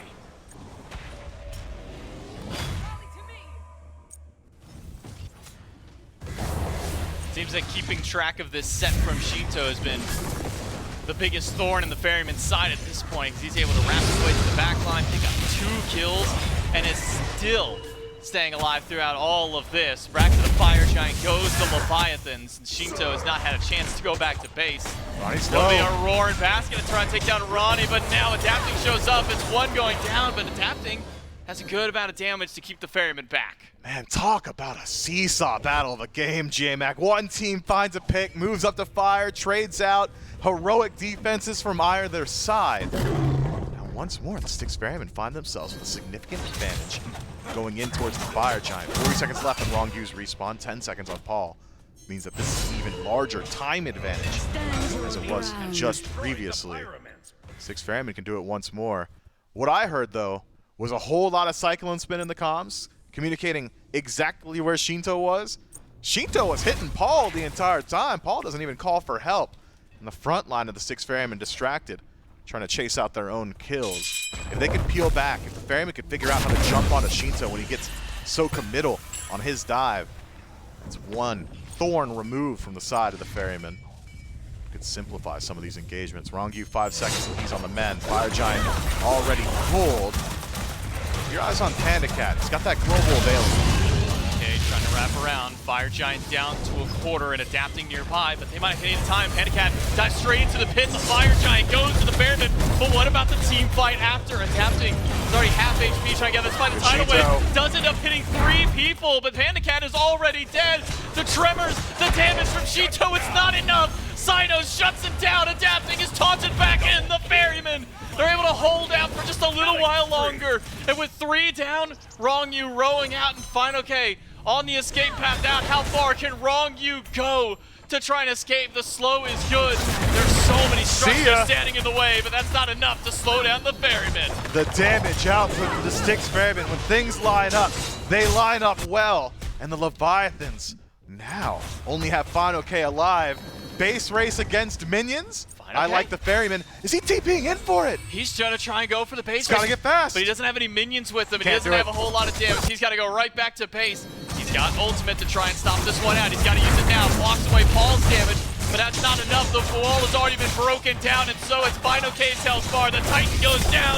The Ferrymen win the one fight they need. They get a deicide at the end, and it's game 2 to the Ferry. 2 heartbreakers for the Leviathans. Game 1 barely holding on for all 50 minutes. Base defenses for 30 straight, and eventually lose out on one play. This time, Levi's hold control and can't close out the game themselves. They lose the exact way that they were trying to win previously. 6 Ferrymen. It's not clean, it's not pretty, it's damn entertaining. Just a couple of different moments of maybe questionableness. At least out of Leviathans. You see that weird end call for the 2 assassins? Shinto and adapting have a lot of damage. That is ridiculous, by the way. But you're going into Aurora. If Aurora's on maybe any other Guardian, sure. I'm not even sure I'd like that. Who would it be? Khepri? You got it Yeah, against Khepri. Khepri maybe, but against Athena, who can literally force you to attack and then get the Titan on their side, bit of a strange call. It is. I mean, and at that point, they're probably not even thinking of that. It's just, do we have the damage to do it? Yes. Does Athena have the damage to kill me? No. You just failed to take into account that Titan's damage, and I'm not going to fault them for it. In these high-stakes games, especially considering how back and forth that one was, going for a bit of a panic end, we've all done it. We've been there. And even talking with maybe Aurora in the pregame interview kind of has my hopes up for game number 3. He says once we get past the first 2 games, it starts turning into a bit of the Wild West for some of these matchups. So we'll see what the Ferrymen and the Leviathans bring out for game number 3 that's coming up right after this break.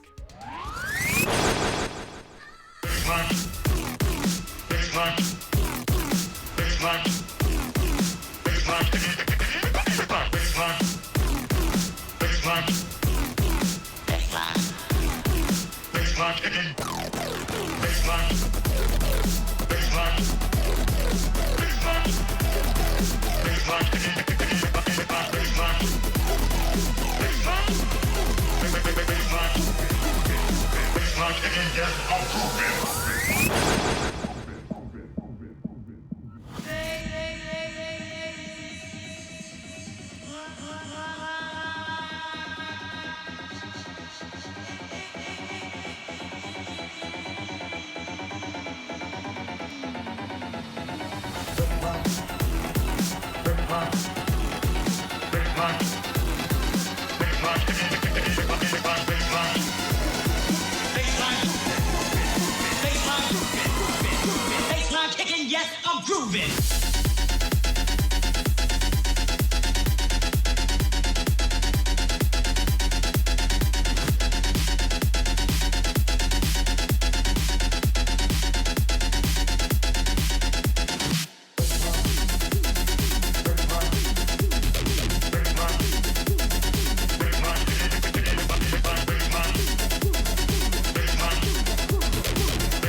Yes, I'm grooving.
Yes, I'm grooving.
If you got up 15 minutes ago, the next few words I'm going to say are going to blow you away. But the Ferrymen are up 2-0.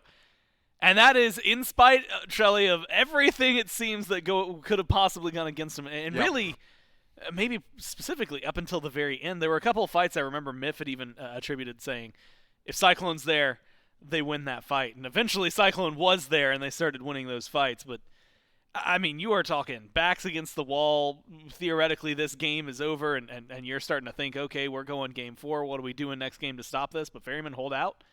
They get the job done. Yeah, it seems like both of these teams have been in extremely winning positions where they have the lead. They've got the map state. They've got Phoenixes down, but they can't translate that into actually killing a Titan, right? It's the Titan siege that has been a problem. Let's not forget the Ferrymen were in this same position last game where they essentially had thrown their lead, given the Leviathans a chance to go for the end call, and then decide to push in down the left Phoenix. They got to pick onto adapting and essentially go in for the backdoor play.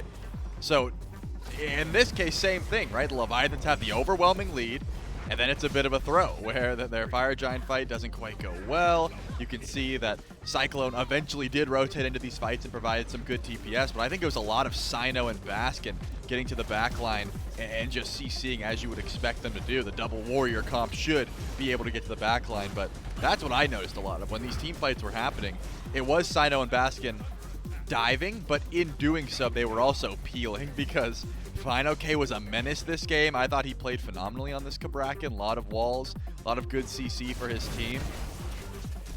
Unfortunately, again, it's all about killing that Titan, and sometimes it just doesn't work out. I even loved FineOK's play, to be honest. When it's a 1v4 here, there's no way, as you can see, that he was going to defend this Titan. So he ends up teleporting the second he figures out there's a fire wave on the enemy Titan, but he could not get there in time. And because of that, he had to channel his back and try and just, 1v4 and defend. And that's not really something a full defense Cabrakan can ever pull off. It might have been the most ill-timed Phoenix respawn in Smite, period. It stopped him from getting so much done. He was 4-5 and 18. If you look at these KDAs, specifically 6-2 and 14 for PandaCat, and 12-2 and 11 for Shinto, then you're thinking, man, Leviathans, you killed it. What a great game to win. And yeah, they killed it. That's absolutely right. They dominated that game. they still, unfortunately, for the Leviathans fans out there, eat a massive loss. And a lot of that is just the Ferrymen, like you said, holding out. I mean, Cyclone's like 1-6, Aurora was 1-5, 0-5, something like that. And so knowing that that's the kind of balancing you were going up against, sometimes, Trelly, it's hard not to get in your own head and think, we did everything we could. We literally did everything we could except in the game. And unfortunately, that wasn't there. So we'll find out Picks and Bans, Game 3. How do the Leviathans respond? And what do they change, if anything? As now their backs are against the wall, do or die. If the Ferrymen win the next one, it is over. So I'm going to ask you something very similar. Do you keep things the same? What do you change up from Game 2 to Game 3, even though most of what you just did was widely successful? I mean, I'm sounding like a broken record here, but the Ferrymen are not happy with how that game went either, right? It's just, that's what I said after Game 1, where the Ferrymen won, but it wasn't pretty. They had the early game down, and then it was a bit of a throw, and then they get back in their favor. This time, the Leviathans have the early game down, bit of a throw, and once again, the Ferrymen come out on top. So both teams have not cracked the code on how to win early game, translate that into an easy late game fight, and just end. The end call has been the problem. So trying to take away some of these ADCs that are able to burn through objectives seems to be the call here for the Leviathans. That Oleron is not going to make it through. The Ferrymen, who are in the second pick position, have been conditionally just getting rid of that Pele in this slot, but it looks like the Chernobog is a bit more pressing for now. They don't want Panda Cat to have that global presence. They don't want to have to deal about split pushing. They don't want to have to deal with just about everything that Chernobog can provide. So do they still ban the Pele in that last spot and try and force the Leviathans into grabbing some sort of early pick like they did last time is the question, because, again, Shinto popped off on the set.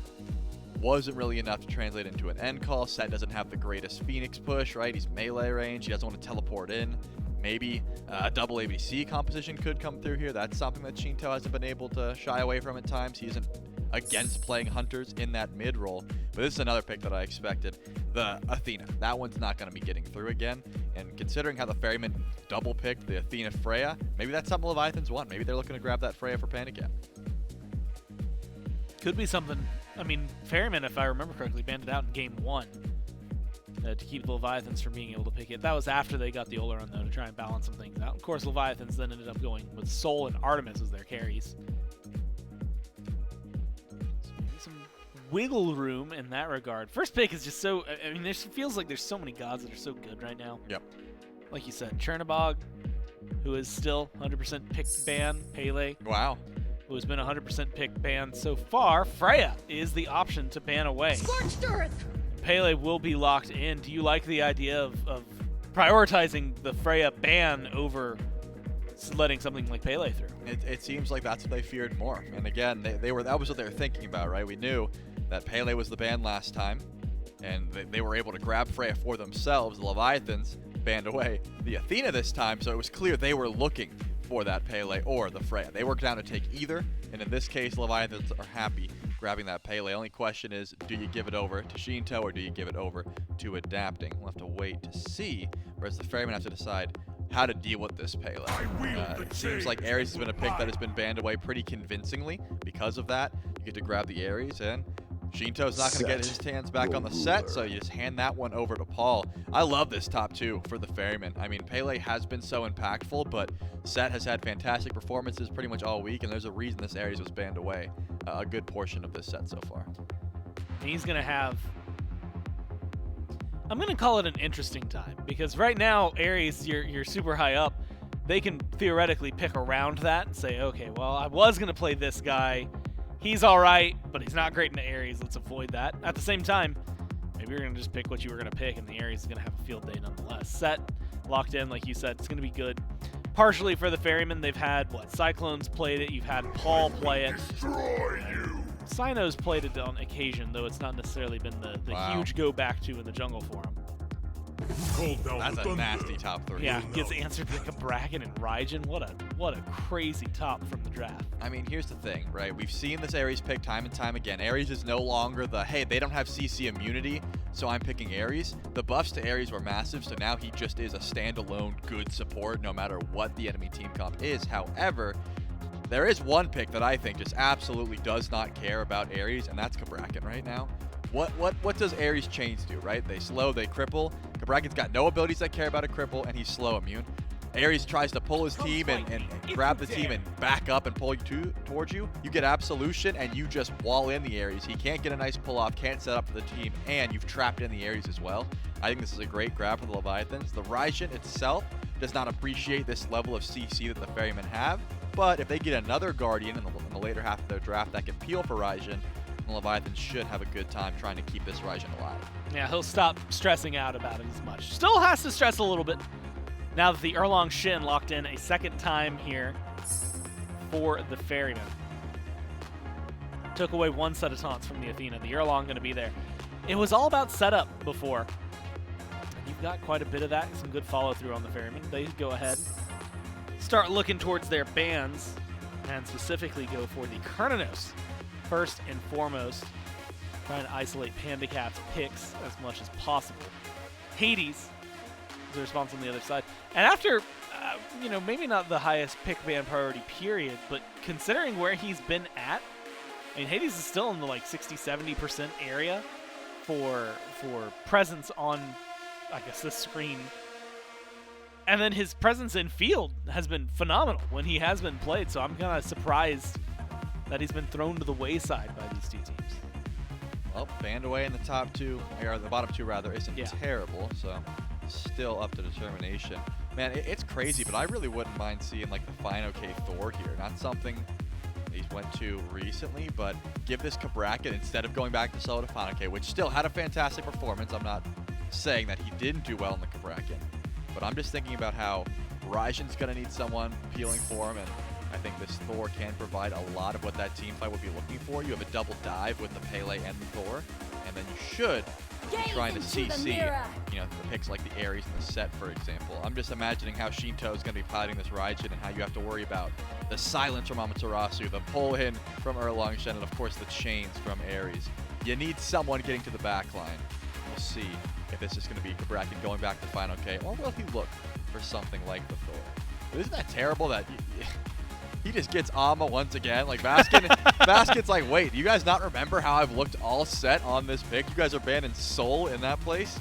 I truthfully don't think that Cyclone values that Soul pick as much as Baskin is going to be valuing that Amaterasu. Yeah. If you were balancing the two, the Ama takes precedent. And the Ferrymen are happy to have it. Look, we were talking, man, it feels like they need maybe just a little bit more setup.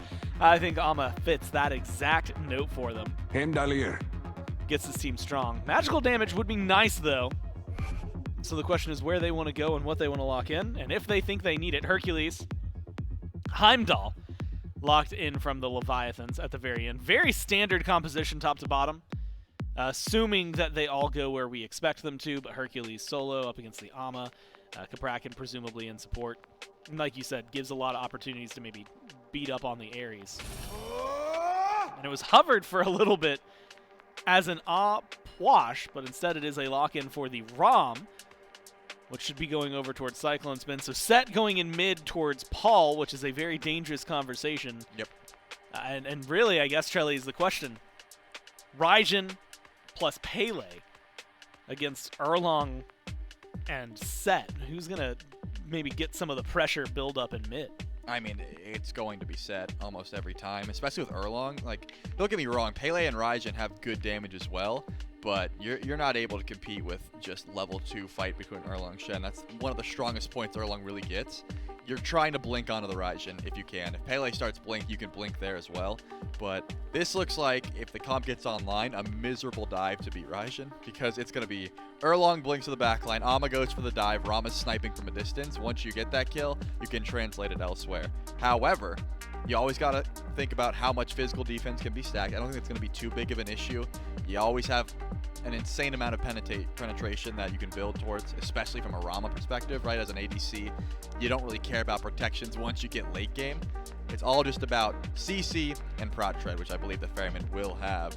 I'm trying to dissect the Atlantis Leviathans team fight, though. Heimdall does provide decent damage onto single tanks with that ultimate if you can connect onto someone without CC immunity. They don't have as much easy dive, right? Like I think Erlong Shen Ama is just so much easier to execute on than like a Pele and a Hercules. You really need key targets in that situation. You don't want to be driving strike out of Pele's damage or anything like that. Whereas Erlong, Sino's just gonna be full setup, right? And I think that Baskin and him have been running this comp. I mean, it's like the second or third time we've seen it, right? Where they just dive together with the Ama and the Erlong Shen and just, you know, follow up off each other. So that's gonna be about as easy as it comes. They've been doing that all set, so that's not going to have to change too much. Curious to see how this Hercules really does pilot the backline, because we haven't seen it too much as of recent. Definitely a pick that Final K likes, but not so much in this meta. We'll have to see.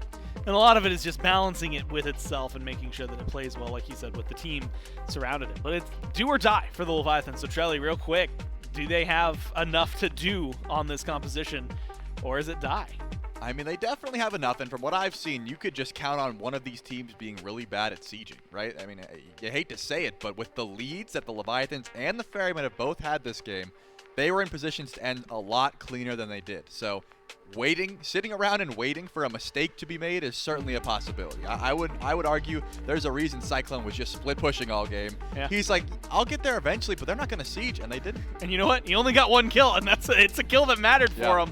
The Ferrymen are up 2-0. They're looking to close this out. The Atlantis Leviathans need to bounce back. It's game 3, and it's J-Mac and Mifflin. Thank you so much, Gore and Trelly. Is this weekend going to end on a sweep for the Ferrymen, or are Leviathans going to have some bounce back? It's J-Mac, Miff, and Doug back one more time to see if the Ferrymen can close this ones out in a dead even 50-50. Not often we see it right on the money for both squads, especially given that it's a 2-0 lead. 50. The other's also Gotta be 50. at 50. Right.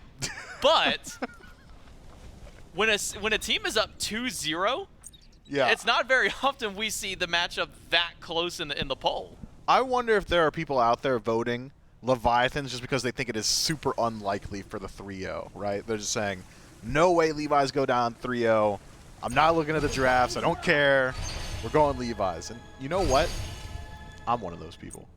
I'm one of those people for sure. I'm definitely like voting against odds. Unfortunately, there's no way to vote against 50% odds. That's just a way to lose money. You're either with it or you're against it. That's the only every option vote. right now. That's every vote when there's two options. Well, I guess technically with as many options as possible, you're either with one or you're against it, and you're also against everything else. You made a non-statement. I really wrapped this up to spinning a whole lot of word vomit there. Let's talk about Sino, though, because I really want to touch on this Erlong Shen. He's played 3 times now. I remember started phase number 1. It was Nike Sir. That's what he was slamming for. Every single game it felt for the first, 4 or 5 sets of the phase. Thank God. We finally see this is character growth. We finally see a transition beyond there, and we ask him, we say, you've been playing these 2 gods a lot. What would end up making the change? He said, well, I thought that those gods worked, so I kept trying it and kept trying it and kept trying it until eventually we realized it's not going to work. So I'm wondering right now if this Erlong Shen is a similar case. So he thinks it's really good, and so he's going to keep playing it until it either stops working or until a team finds something to make it not work against. Yeah, it's so hard to say, right? I mean, results-oriented, he's 2-0. Go ahead, I suppose. But also, I think a better question, and we're going to have to, historians will study the brain of Sino. Brooks Matty is just an interesting 1 in 8 billion individual, but a better question for him would be, why don't you play anything that anyone else plays, right? It's not why are you playing Surtur or ESET or Nike or Scotty Jungle or whatever it is that he feels like playing day of. It's why aren't you playing Pele, man? Where's the Thor at, bro? Where's the Kamazat, the Susano? Yeah, why not those? I would be much more interested in an answer to that question. Oh, steps too far forward. Auto attack's good. Pyroblast is good, but not enough damage. Paul limps himself out of there. Seems the Leviathans have taken notice. This is 3 games in a row where Sino makes first rotation over towards that shield buff. That's a great time to jump on the mid laner. Unfortunately for him, just slightly off the mark with the damage. Sino does go over, gets shield buff, rotates in, gets right side mid for himself, while Paul gets to have all the farm in mid to himself. Nearly does go down to adapting in Shinto, but I believe just a small little health potion ticking away keeps him alive. Shinto can now head back to base, start working on his first item up. The real annoying God in Kabrakan moving from one side of the map over to the other. A switch up from Final K's performance on the God. And I love what you're seeing from Final K. Build a little bit of damage first, help you in wave, and then just build straight up annoying defense items to deal with. Yeah, I'm thinking Rongyu's just going to go all annoying defense items this time around, maybe. A luxury damage 6th item. Speaking of Final K, though, his performance on it was great. Has gone for what I can only assume is going to be Golden Blade in first slot on Hercules. That's something we haven't seen in a little while. Used to be the flavor. Helps you out with clear. Real strong in that regard. Additional movement speed. It really helps out with the CC-focused warriors, the guys like Tyr and Hercules that are just about getting behind you and pushing you into the team. It's going to help out with that. But it also leaves you open to ganks. Fortunately for Final K, the gank that would come his way is Erlong Shen. I don't really love how Erlong Shen interacts with... Oh man, I'm racking my brain. I was going to say Hercules, but I'm thinking who would I want Erlong Shen into in general? Yeah, I'll interview Sino soon. We're going to ask him about that Pele and that Thor. Maybe if they get a win today, we can ask him about those. See why he's not playing those. But I'm also wondering why the Golden Blade for Final K, considering he's already going into Gooseberries, it's essentially a mini Golden Blade, so I guess you get a double proc it, never use an ability on the wave, maybe? I'm not sure. I mean, you're going to really quickly clear archers for sure, but there is an interesting interaction with that in that there is brief periods in the game where your cleave auto, like the cleave damage, the yellow number of Golden Blade plus Gooseberries, I believe actually will out-damage your actual auto attack. That's never going to come into play.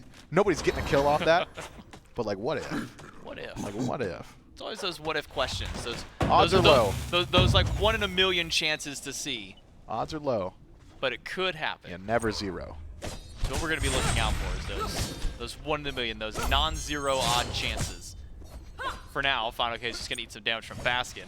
He's gone into the Failing's first item, which we tend to see a lot when we're seeing more auto attack centric solos against each other. Get that free damage out there. Oh, and he's got it here. That's an auto attack Hercules with Wing Shard, you know? I'm thinking Baskin has... Go Wing Shard too. Did he checkmate him? Is this checkmate for Baskin? It might be. No, because Baskin's not going to get hit by him. It's the cleave autos. Gets pulled into the tower.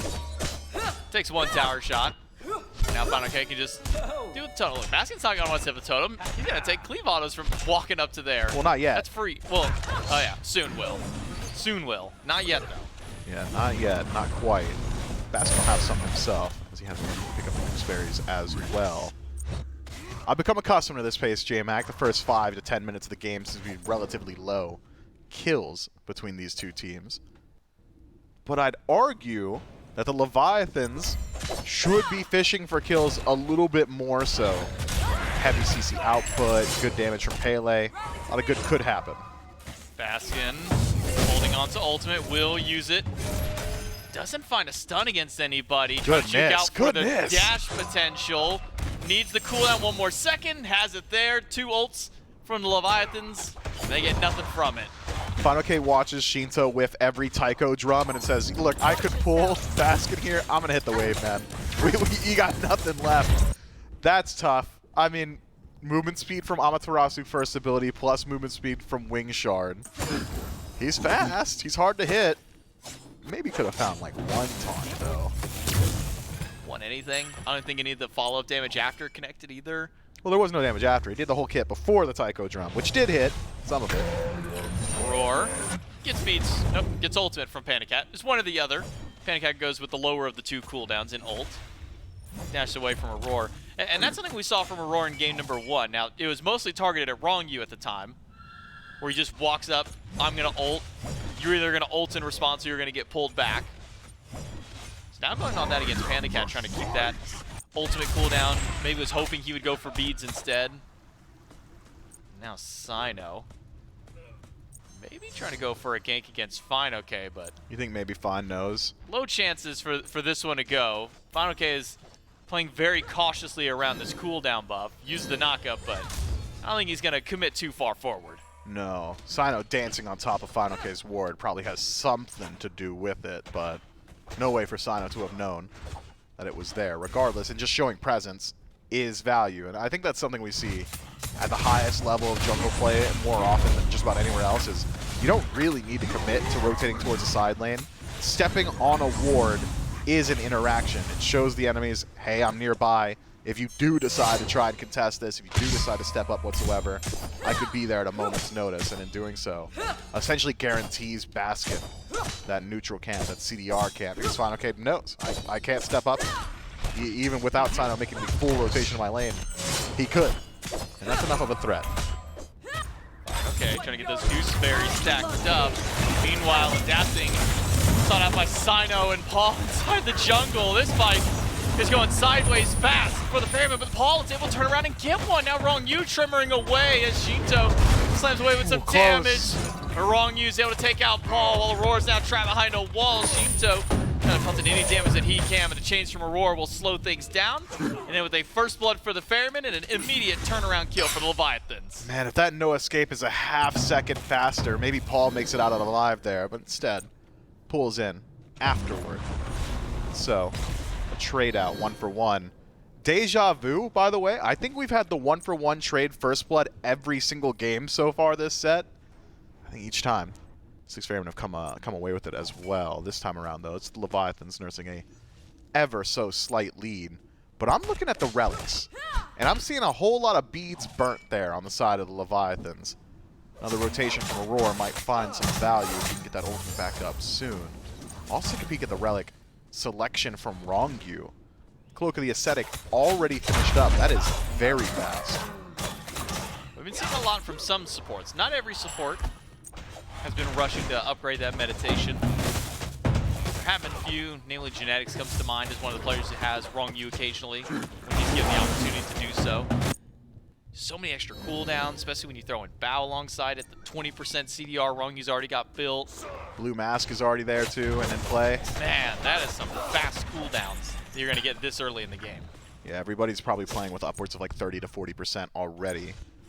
It's one of the fun aspects of those jungle masks is just how quickly you can get some of that CDR available. It really boosts the viability of some of these more ability-focused gods. So, keep our eyes on it.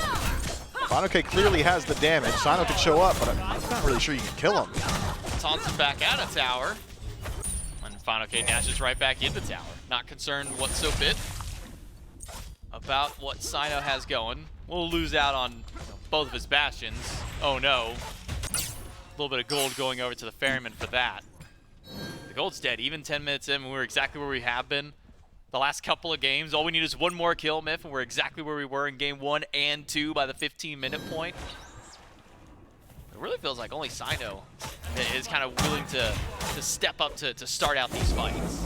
Yeah, and he's got essentially 2 HP bars, so I wonder why it's him, right? I'll just go in with 9 turns blessing. If things get rough, I'll turn into a turtle, right? And for the most part, we'll get him out of the majority of these situations. Even adapting, going for a bit of a slower build. Believe that's Soul Eater in the second slot. Bound Gauntlet, gotta flex it. Don't get to talk about it too often. That is a really weak tier 2 item. It is also a very slow to build up stacking item. Need 100 of those. So gonna be a little while till adapting finds the value there. Kind of indicates to me that the Leviathans are content to just farm it out for the next few minutes. I think Baskin realizes how many people are here because Wrongyu's also nearby. Stun does land against 2, but Baskin dashes away, buying time more than anything. So fast. Shinto will crash in. The Raiju So hits. dead. That's going to slow him down. One more in hand, and that's Shinto with the kill. Puts us at 2-1. With the immediate response now in the tier 1 tower for the Ferrymen. The wall hits out 2 of them quickly. Paul's able to go through. No escape will hit 3. We'll pull all 3 of them back in. But the follow damage is all on a Sino instead. The Leviathans now up 3-1. Those skewers hitting pretty hard, but not hard enough to just 100 to 0 adapting. Not just yet. It's tier 1 tower taken by the Styx Ferrymen in trade of 2. But the Leviathans quickly rallying around the Gold Fury. This would be a big swing for them. Would certainly put it in their favor, but the basket's back. How long, though? Well, nope. Knockup is there from Final K. Boulder hits, He walks but out? he's got just enough defense. He went double physical defense. That boulder does essentially nothing to him. Baskin teleports in, finds the whole group of Leviathans, says, all right, well, I guess I'm bailing right back out. But he got him off gold, and I think that is value. I'm not sure if anyone else is getting them off gold there. Maybe you could buy a little bit of time and then Baskin TPs towards a tower and could have prevented things, but at the end of the day, that's a good use of Heroic Teleport as far as I'm concerned. Just fine from him. So the Styx Ferrymen open up the map a bit for themselves. It was 2 for just the tier 1 tower. Leviathans getting the better end of the kill trade, but that tier 1 mid tower is the most valuable tier 1 tower. Any fight that goes bad around Gold Fury, Pyromancer, Fire Giant generally starts to retreat towards the center of the map. Have to retreat a little bit further to find some safety for the Leviathans. And that's tough. I mean, looking at the composition from the Styx Ferrymen, it's dive. Baskin, Sino, Paul, all dive. Aurora's going to be a part of it too. Shinto doesn't really have the best self-peel in the world. It's a little bit difficult now for this Raijin to farm up safely. Order from Final K to work on clearing the wave. But now quiet on the map for both these two teams. Not wanting to catch themselves out of position, potentially lose out on a Fury, given the damage output that both teams have around these objectives. But it is a 4-man grouping by Leviathans towards gold. Shinto's left his lane. Aurora goes for an ulti against Panda Cat. Trades out 1-1 on that. But now it's the Leviathans on the Gold Fury. The Ferrymen are on the scene. Aurora might not have ult, but the other 3 around him who could get to this pit, who need to get to this pit soon, do have those ultimates out. Gold Fury resets. Sino finds a taunt on the wrong U right afterwards, and now it's adapting on the run, but a snipe from Cyclone shuts him out, and Paul gets one more straight shot to take down wrong U. Panda Cat by himself against Cyclone, and Aurora needs some help from Final K, but the beads aren't enough to save him this time. What? Baskin has picked up 1, but Cyclone's got the double. It's only Final K against all 5 Ferrymen. I just couldn't tell you what possesses them to go for that Gold Fury pool, J-Mac. Final K steps back forward, has the beads to avoid the stun. Would take a miracle to survive any longer than 2 seconds, and seems miracles aren't on his side this time around. I could not tell you what possesses the Leviathans to just straight up pull the Gold Fury there. They don't have vision on the Styx Ferrymen. They don't know where they are. In fact, they realize that the Ferrymen absolutely know where they are, as I believe it was Shinto clears out a Sentry Ward around that Gold 3 pit that had already pinged the entirety of the Leviathans roster. Stick around to the objective, drop it down to 50%. All the while, Ferrymen say, okay, we're PvPing though, and we're already in your backline. And here's the thing, Paul's on set, and Paul's gonna do it to you every single time. Crazy decision making. I mean, even adapting gets poked out before the fight even starts proper.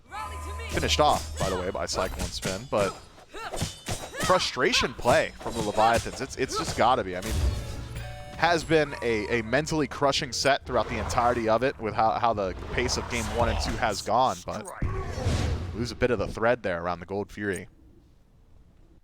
And we can dial back to game 1. It was 6 Ferrymen essentially in the lead the entire time. Is 25 minutes of non-stop defense from the Leviathans, and they finally find their break point.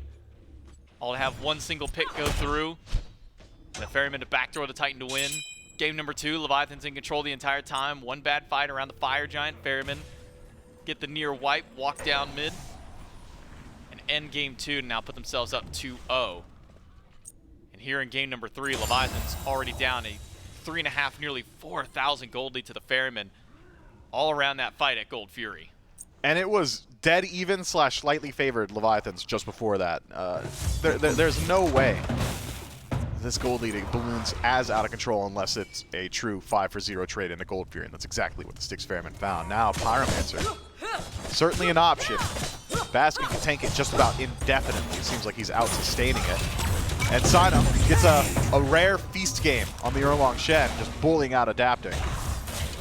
Oh, pops the Kingslayer. I don't think he's quite done just yet. Doesn't find the damage over the wall he was looking for. Maybe didn't have that teleport ready.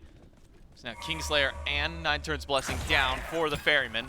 Pyromancer up and available, so the Ferrymen will beeline to the objective with all 5 players. But there's no response to the Leviathans. We could very well just see a Fire Certainly Giant not. pull by the Ferrymen. Leviathans have got to answer quick. Adapting and Shinto are here. They see it, And now they know. teleport from Final K. They see the Ring of Fire, but the Fire Giant is already at Down to half half. HP. Final K walks to the pit, finds Paul by himself, gets the beats from the set, but now it's all about the fight for the Ferrymen. The snipes are good. Baskin gets the kill on Adapting, and the ultimate from Shinto goes empty-handed. Just poke into the Fire Giant, force a response, and take your free kill. Adapting's got 30 seconds of the grayscale to think about that one, but it does not come without cost to the Styx Ferrymen. 2 to burn. Sino and Paul lose out on theirs, and Phantom Shell from Aurora. Means there's some potential now for the Leviathans to find a bit of fight back if another engagement should arise. Panicat trying his best around the Stygian Beacon. Will be able to secure it for himself and his team.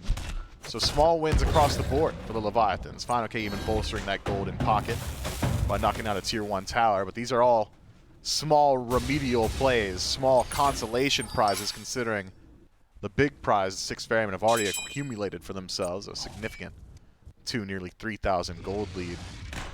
I imagine we see that next engagement around the Oni Fury spawning up very shortly. Fine, okay. Taking a couple skewers from Paul as he meanders through the lane. Now the Oni Fury spawning back up. Might just be the next spot Leviathans head to, but the Ferrymen catch wind of it. We saw how fast the Fire Giant was going down initially. You don't keep at least one member of the Leviathans on this right side. Could see Ferrymen just respawn with an objective of their own. With it being slower now. And I say that just in the sense of not a whole lot of fighting has happened. I also say that as Baskin teleported over. And now the entirety of the Ferrymen are just barreling down to Panda Cat. Come here. I don't know what Panda Cat said to them in the hallway between games, but they are not happy about it. Panda Cat down. Final K TP's in, but he's already having to fight against 5. Sino needs a break from the rest of his team, slowed down, can't get pulled back into turtle form, but a wall and a boulder are certainly more than enough. Taiko drums from Shinto, trying to get some damage, and watch out for adapting behind. Doesn't get the knock up, except onto Aurora, and goes right to Cyclone and dies in an instant. Yeah, Cyclone damage much too high, adapting much too confident. Aurora left high and dry, dies alone. Shinto credit for this kill. All that goes a bit better for the Ferrymen had Sino simply backed away, but the intoxicating strength of Erlong Shen and taking an auto-attack battle, not often presented to you. Too enticing, and Sino sticks around. Cosigns his death there to the Leviathans. At the end of the day, though, it's the Leviathans who trade out relatively evenly and maintain their tier 1 tower on left. I would consider towers just about a zero-sum game, J-Mac. It's not, well, I got most of it, so that's pretty good. It's no gold in your pocket. Nothing gained for now. And so, clean stuff to the Leviathans, preventing the 6 Ferrymen from extending the lead. Wasn't even like either team got a kill advantage in that. It was a 2-for-2 trade between these teams. About 2,000 gold, dead even in experience. As we push towards yet another Fury, the 6 Ferrymen, do they catch wind of this at all? No wards in the area. They're not going to know this happening until it's already done. Adapting, just wozing through his own jungle, taunted back, beads, now gone. Knockup does hit Baskin. Snipes, third one's not even going to be necessary as Baskin has got enough damage on his own. And it actually pulls the Leviathans off the Fury. I don't think the Ferrymen even knew that was happening. They just saw Adapting by himself. No, that's just a free grab. I mean, Adapting holds on to the ultimate too. I guess he's just not expecting that damage output from Cyclone Spin, but safety's got to be on your mind, especially when you know it's the team grouped around Fire, and it's burning quick. Half HP, Sino push back. Paul goes right to the back line. Skewers are doing so much already. The boulder doesn't get enough damage out. It's a double kill for Cyclone Spin. Shinto able to teleport out with the Thunder Crash. And even with the spawns going through, Paul's going to keep this going. Gets the Aegis away. That's just how much damage he's already doing. That's enough to worry Shinto out of a relic. I mean, did you see the perfect placement of that skewer too? The Terracotta Soldier would have connected as well. I'm thinking that Aegis necessary to survive there. Final K steps up. Not quite able to seal it away. 6 Ferrymen secure the Pyromancer for themselves, and it's just leading the Leviathans around the map by the nose. They just have not been able to be proactive, have been getting caught out consistently. 1 and 5 for adapting. An uncharacteristic performance from the King. But it all started around the Oni Fury. Leviathans had wanted it desperately, and now for another opportunity, might just be able to grab it. To get it, Baskin a bit late this time. Spot that one out. Right as he shows up, the vision fades away. As he grabs the Oracle Harpies, it's his consolation prize. Leviathans get that Oni Fury for themselves, so enhanced minion waves for a moment, but without the Fire Giant going down, it's at least something going for Leviathans in that case. They've stopped one fire giant, cost adapting his life. They stopped another fire giant. Didn't cost them nearly as much this time. No, it hasn't, but the Styx Ferrymen are starting to approach some of those power spikes that'll open up the door to Fire Giant. I'm, in particular, keeping my eyes on Cyclones when not. He starts to pick up some crit. Gilded Arrow tends to lend itself to some luxury crit in the last few slots, so once that's there, the ability to just burn through the neutral objective goes through the roof. And My favorite game is support. yeah, this is it. Yeah. Sit there and stare at each other because you know they're Did you both see there. Aurora cook it up? Threw a ward at him and said, yeah, I know you're there. I see where you're standing, buddy. He literally, anime villain, just clasped his hands. That That's is just the ridiculous. That's just the Aurora thing to do. Every so often, you pan down to Aurora's camera, you're just gonna see that. That's just what Aurora does. He really is one of the most expressive players in the league. Like, what's going on right now, Aurora? You never know what's going on inside the head of Aurora or any of the Styx Ferrymen. That's why we said we need to do that study on Sino, see what's going on inside of his Just brain. get the whole squad together, really. Figure out really what's cooking up with the Styx Ferrymen. Your Masters winners for Phase 1, now jumping into their first game of the split against the Leviathans, up 2-0 in this best of 5, and in the lead, not by much now, here in game number 3, only about 3,000 gold, give or take. Experience still even between the two squads.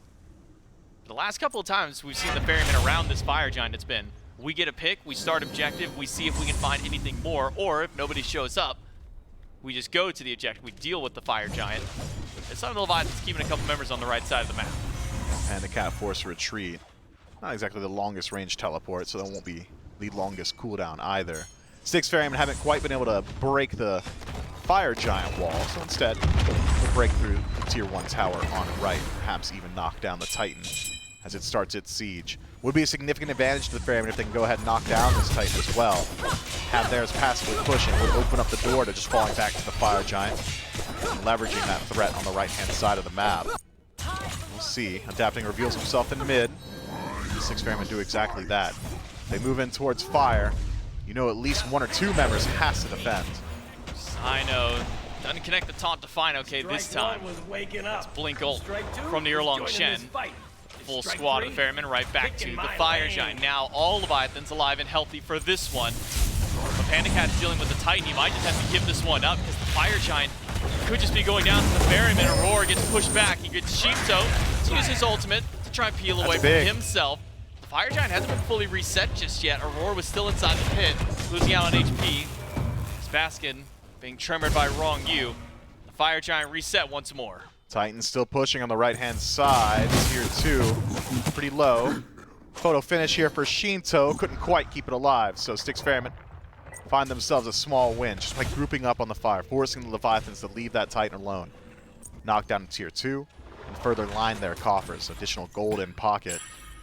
I'm thinking the Ferrymen now, it's all about vision on map. Double Runic Bomb in pocket means that you've got significant advantage in secure, as well as just burn potential and another Runic Bomb likely to follow. With Baskin and Cyclone Spit currently working on the Pyromancer. We'll confirm it. Put a third there. 3,000 true damage to play with. Go ahead, get some vision out on map, play around the fire, continue to force the Leviathans to respond. Worst case scenario, you're at least denying them some farm, forcing the Leviathans to be on the right-hand side.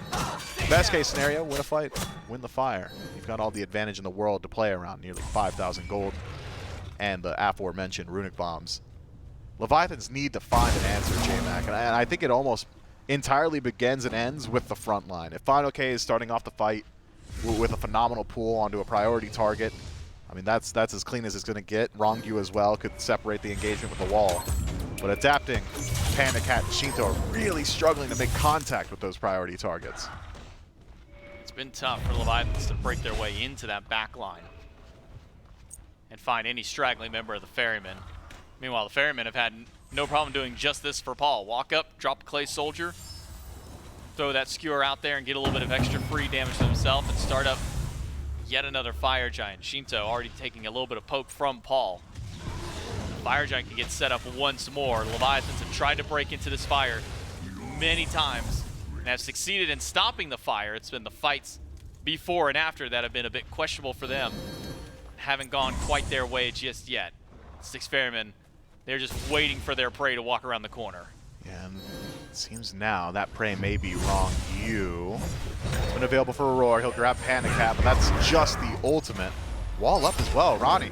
It's a big response. Fine, okay, finds a big boulder. The 6 Ferrymen keep this fight up. Let's take a listen into the Ferrymen to see how they can hold this fight.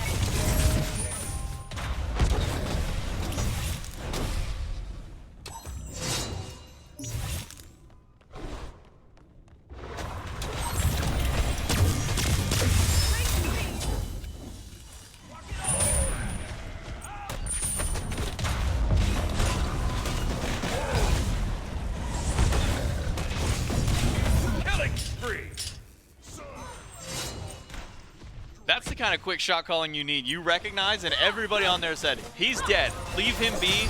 Do not try and go back to save Aurora, and instead focus right back to a new objective. 6 Ferrymen, they get their pick on adapting. They get a Cold Fury, but it costs them Aurora. And now it's the Leviathans going to the Fire Giant, the 6 Ferrymen. For the first time this game, have to answer to the objective play of the Levi's. It might just be a fate for the Leviathans. Levi slowly burning through the fire, but fine, okay. Fishing for a pull here. Basket, Sino, Paul have the lower end. Cyclone Spin playing at a safe distance. And all the while, Fire Giant's putting in some good damage. Quarter HP on the objective. Sino pushes the wall. Basket in the middle of 4, but a pin is there, and Basket's already channeling that ultimate. He gets beads from a few different people. Wrong you trying to stay alive, and Sino got caught on the ring, and instead it's Paul who drops the kill on that one. Shinto goes in, but that's a mistake, Shinto. You don't want to fight Paul. He's still got plenty of damage. 2 for him, but 1 for Fine OK. Ends in a 2 for 2 trade. Fine, okay, on the chase. Has only been left in the dust as Paul TP's beyond him. Joined by Baskin. Could be a potential turnaround here. Aurora back from the grave. He's got an ultimate for Fine OK. Fine OK's got beats to keep alive. Meanwhile, watch out for adapting, and Panda Cat, who just joined back in. Panda sends 1 through the rounds, and on landing, Aurora might just be dead once more. He joined the fight just to die once more. The support of the Ferrymen down for the count. Aurora in the worst end of it. A few times in a row now, those pulls from Fine OK just been so threatening to him. And now, it's Leviathans once more with all the advantage. Aurora, 40 seconds of the grayscale, 15 on Cyclone, and 3 members of the Leviathans already in the Fire Giant pit. Longview will join them shortly. It's just Baskin and Paul for now on defense. Paul's got a few seconds on ultimate. Baskin's got his back. Fire Giant at a quarter HP. Baskin or Paul stop this one or steal it away? Will they go for the fight? Baskin decided Panda Cat is the target for him. He was Will right. find a good stun, and Paul's got the residual damage after. Baskin pushed out of the pit, but Sino has now rejoined the fray. The fire has not been fully reset.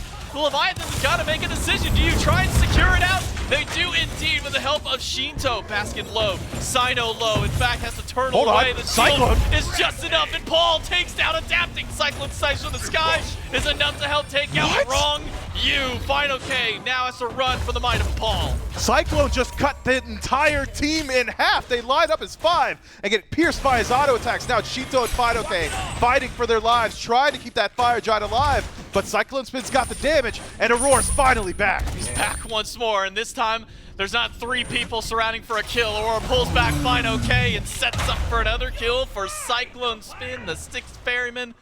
While they don't get the Fire Giant, they pull it off of everybody except Shinto. Man, it just all lines up there for Cyclone Spin. His damage output must have doubled, could even gone beyond that off of that small engagement. Now, 3 dead on the Leviathans, and only Shinto benefiting from fire. I think it's the 6 Ferrymen's entire map. Go ahead, knock down a tier 2 tower, fall back to the Pyromancer, continue to push that gold lead, which is still significant. Waiting on some 6 item slots. Aurora, of course, Baskin, still working on those builds. A few of the relics still need upgrades as well. 32 minutes in, either team exactly at full strength. 6 Ferrymen now at the first, we'll call it, significant lead of the game at 7,000 gold. Still with 1 more tower to play with as well on Leviathan's dual lane side of the map. 6 Ferrymen, this has been just back and forth, these objectives. They win maybe an early fight, then lose a late fight, or they lose a early fight, then win the late one afterwards. Objectives secured by Leviathans, at least helps them group up and push up the left side of the map. Tier 2 now removed on the Ferryman's end. And Oni Fury about to respawn. A nice bonus prize for the Leviathans after securing that objective.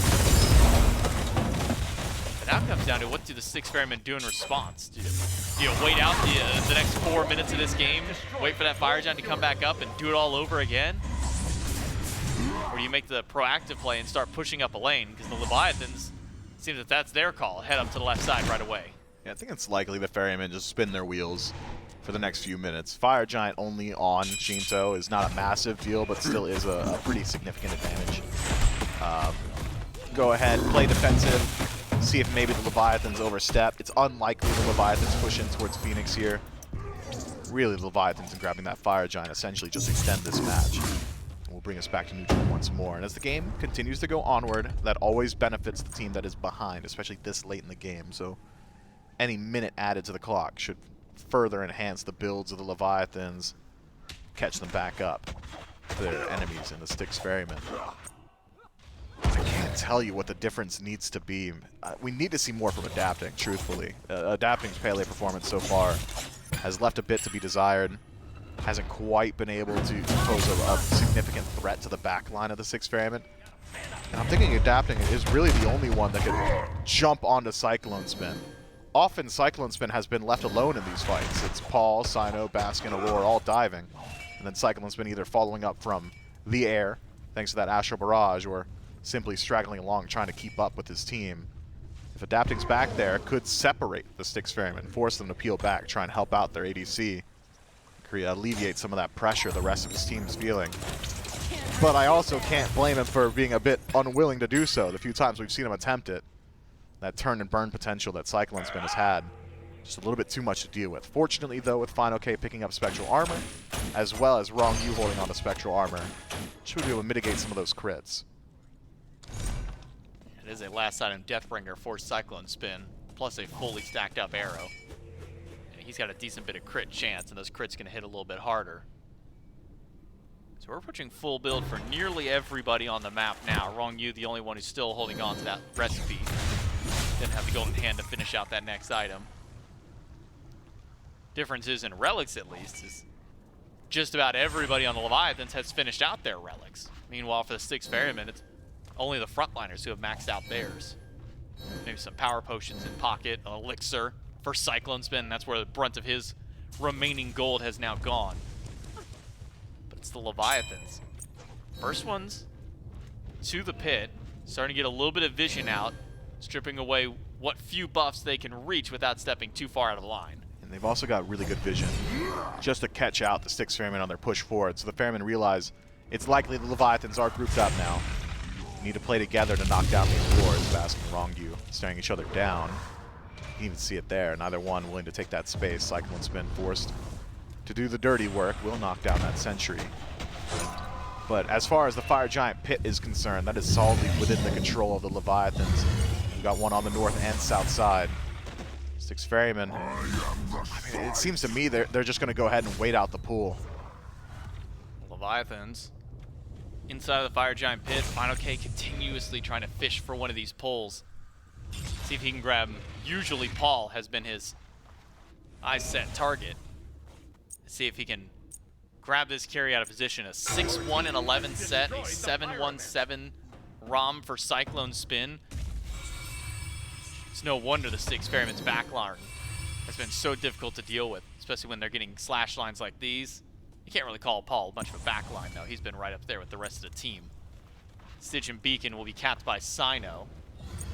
Leviathan should know that at least one person is out of the area, but never too far away. This is a very cautious game around this Fire Giant for both squads. It is, and the 6 Ferrymen, if they want to break the stalemate, could potentially try and levy some split push potential with all the runic bombs into play. Leviathans, though, pull the trigger first. Fire Giant pull, drop down to about 50%. It's around that 40-30% mark there where the Ferrymen start to move themselves into the pit. Fire Giant starting to get low. The Ferrymen are pushing in. Let's take a listen in with the Leviathans to see how they can pan out this fight.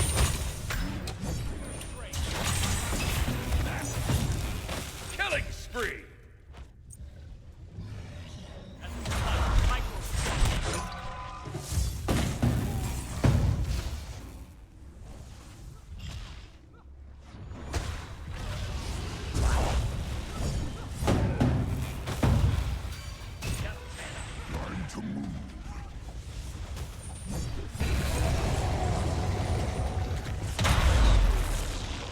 is hesitant after Rongyu goes down. Questions of, do we I'm not try sure and he's go living. in? Do we go fight? I think he's dead. They thought that Final K was good. Maybe some help from Shinto can keep alive, but snipes in the sky from Cyclone are melting through Shinto's health. Baskin gets the last hit, and Panda Cat's already at half HP. He's bifrosting out to get back to safety. Final K gets a push onto Baskin, but where's the follow-up damage? It's not there from adapting. It's all going right back to Final K. It all started the fight onto him, and it all ends with him there adapting. Panda Cat, the last two alive to see if they can defend against the Styx Ferrymen in the 2v5 with all the runic bombs in the world. It might not be quite enough. Panda Cat forces to the fountain. Rongyu now on the scene, gets a wall to hold him out, but you're only holding in the Ferrymen. They take the set in 3. A lot of low HP targets, but kills are also a zero-sum game, and you got to knock them down all the way. Congratulations to the Styx Ferrymen, a very convincing victory in that game 3. Really was at a loss for words, and some of those dive attempts from the Leviathans. Rongyu on that last Fire Giant, completely isolated, gets killed out by Cyclone Spin from there. It's a save-yourself situation. Final K lets his team know, I'm good, and he's not good, by the way, so he has to get peeled out by Shinto. And here's the thing. Shinto's a little bit more valuable than Final K is on base defense. You kind of need that guy alive if you want to keep minions or enemy gods out of the throne room. And dying as quickly as he did, I mean, the game's going to go just as quick. Also just a lot more damage that also comes from the Raijin comparatively. Not able to make it out of this one. The Atlantis Leviathans, they held firm. They found good points. They were able to get a couple of picks, slow this game down, keep a Fire Giant for themselves to delay the game another 4 or 5 minutes, but there wasn't really a point in this game beyond, I would say, the first 10 minutes where the Styx Ferrymen weren't able to take a lead and hold on to it for the remainder of this one. Styx Ferrymen win out 3-0. That's it for me and Midfair on the cast. Throw it back over to the desk. And Trelly, it's a 3-0, but that does not really portray the path that we took to get here. Right. Game 1, it's like Ferrymen, but there's a couple slip-ups, and who knows, are they going to be able to do it? Game 2, that's Leviathans until a couple slip-ups, and then suddenly they're able to do it. I mean, games 1 and 2, you had said it, I think, best, which is the Ferrymen are not happy with how it went. They're just happy they got the win. And I think that was true with the first two. This last one, though, they felt a lot more coordinated in a lot of their strikes. And even though some of the fights were, let's call them even, Paul, Cyclone Spin, the damage numbers were just insane. Yeah, there was a few times where, Baskin was able to weasel his way out of some trouble. Cyclone Spin showed up after one massive power spike where he was able to finish up a full Deathbringer, come into the fight, and just absolutely pop off. I was very impressed with this Rama gameplay. And that's kind of what I pictured, right? Still, Shinto was able to do a ton of damage, but with Sino, with Baskin diving, and with Cyclone sniping from afar, it did seem pretty miserable to be a Raijin in a situation where there's not that much damage trying to immune. Did not see a lot from adapting. Honestly, the full set, the Thor gameplay wasn't my favorite, and then this Pele was quite quiet as well. And I don't think that's so much on the engage, right? Because you could tell the Leviathans around this moment where they were hovering around the Fire Giant. We listened into the comps. They were not quite sure if they wanted to go in and fight. Once you lose Rongyu like that, you lose a good portion of your engage. That Kabrakan was just so impactful to the team fight. So it was a bit split up. And because of that, you'll see, look at the lineup of just how much this Rama was able to accomplish. This was right when that Deathbringer was finished, and you could tell the damage was just so much different. It was night and day. You can't group up for those big AoE auto attacks. 8-1 and 9, 6-1, 14 for Cyclone Spin and Paul, respectively. Damage numbers just through the roof, 35k. Is what Paul ends up kind of stacking out to. Like you said, though, Shinto kept up 34,535, right? Like, was a very commanding presence, and maybe the main presence that kept the Leviathans in this game as long as it did. But unfortunately, falls in the face of what the Ferrymen were able to offer. Much cleaner Game 3 compared to Games 1 and Games 2. It takes them a little while to get there, but as you mentioned, it was essentially just get us to that power spike. Paul got him to that spike, and then Cyclone carried it out from there. And it felt like the Ferrymen came out swinging, and it's a good way, a good first look at what they have to offer for us on this road to Worlds. But you don't have to take it from me. We've got Cyclone Spin standing by for an interview. That's right, I've got Cyclone Spin ADC for the Ferrymen. First off, congrats on your win here up against the Atlantis Leviathans. Let's now back to game number 1 real quick, because this one is when you guys are winning the whole time through. Leviathans have some strong base defense. And then you guys make a wild call of cap the beacon and immediately then go for the Titan. What led to a call like that from your team? We were asking if we should cap the beacon, which we said yeah. But then when Baskin saw their entire team like at Pyro, we decided we can end and just stop their backs. But it was like really close. We had like maybe 5 seconds before the Titans came up, and we probably would have lost. Ends up working out for you, at least in game number 1. And now game 2 looks a little bit more Leviathan slot into that time, able to hold out, find that one win, get you now into game number 3, which I'm not going to say it was fully easy for you guys this one, but never really felt like it was out of your control throughout this one. When you have 2 long games, 40, 45 minutes plus on games 1 and 2, what's it kind of like coming into a game 3 like this? It's not that bad because everyone should be kind of used to it by now. But as long as we have like energy and we're able to like stay calm as well at the same time and keep things clear, it'll be fine. It's like kind of fun. Now, what's it like having Sino here in the jungle? I mean, you've gotten a whole phase to work with them. Now you jump into a new phase. Phase 1, it was the Nike Sir. That was what he's running with. Now it's Erlong Shen. What's he got cooking up over here in the kitchen for your team? Sino cooks up whatever he thinks he's good, and we're here to help him. Whatever he cooks, we just let him play it and do it and play around it. Got you guys a nice 3-0 here. Congratulations, Cyclone, on the win. I'll let you have a go team. We'll throw it back over to the desk. Sometimes that's just the way you got to play. And that's for a lot of people. It's not surprising how often we hear if blank says they want to do whatever, we just let them do it. I mean, yeah, the results speak for themselves. You don't have to worry about Sino last hitting your kills because he's building so tanky. He's gonna set up for you, and you get to have those flashy stat lines. Cyclone and Paulo are consistently like 7-1, 5-2, whatever, because they get to get all the last hits. I feel like I said that, but all of the memories that I immediately had of people saying, "Yeah, we just let blank get what he says." I think every single time I've heard that quote, it's been about Sino. It's just been from different people on the Ferrymen saying the same thing. So they do well. And, of course, it ends up looking great. Trelly, this week changed a lot of things if you were looking at the schedule. We were mainly 3-0s, 6 games on Friday, 6 games today. And then yesterday we went up to 8, 3-0 for the Warriors over the Hounds, with a 3-2 win for the Dragons over the Gladiators. And that's going to be important, right, as we go along, especially as we saw last phase. Plus minus really does make a big difference here. And so the Dragons going 5 against the Gladiators will make a huge difference in the standings, which as of right now are going to be pretty much straightforward, right? A couple of teams have played 2 sets, a couple have only played 1. Ferrymen get to stand up with a 100% win rate at 1-0. Leviathans now 1-1. Dragons 1-1. The Hounds, with their loss to the Warriors, are at 0-1. The other side for the Chaos Division, the Warriors are starting a streak off pretty good. You talk about the kickoff immediately into the first 2 sets of the phase, and they are on a pretty decent short win streak in comparison to what they've put up in the past. And that is going to shape up a very interesting division now that they have the Kings, Glads, and Ravens. So the Kings and the Ravens, I believe, joining them in kind of a swap with Leviathans and Dragons going over towards Order from what we saw in Phase 1. And Charlie, it's making things pretty interesting. Does anything stand out to you as maybe surprising after week 1? Not so much surprising. It's difficult to take a look at just the first week because, again, I think the biggest topic of conversation during a new, especially one that's leading into Worlds, right, is how quickly can these teams adapt to the current meta. And it does seem to me like the Warriors are always on top of that, right? They're always the first ones to understand exactly how they want to play the map.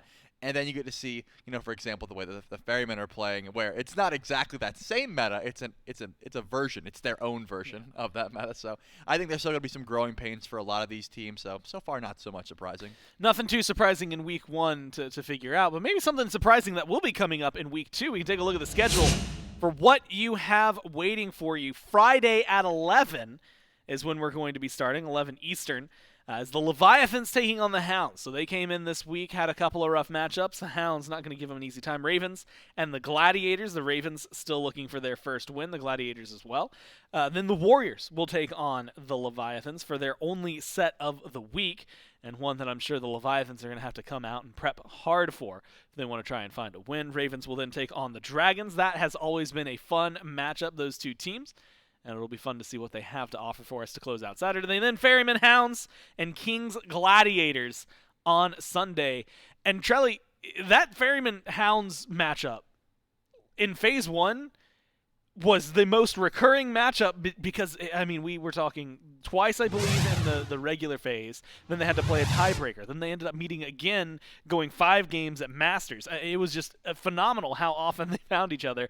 And so it's not a matchup to sleep on, something that you want to keep your eyes about. But that is a wrap for week 1 here of the SPL on the road to Worlds. From myself, from Trelly, of course, everyone back in production, all the other casters, everyone here at Hi Res Studios, thank you so much for tuning in this weekend. We hope to see you in week 2, live on Friday at 11. We'll see you then.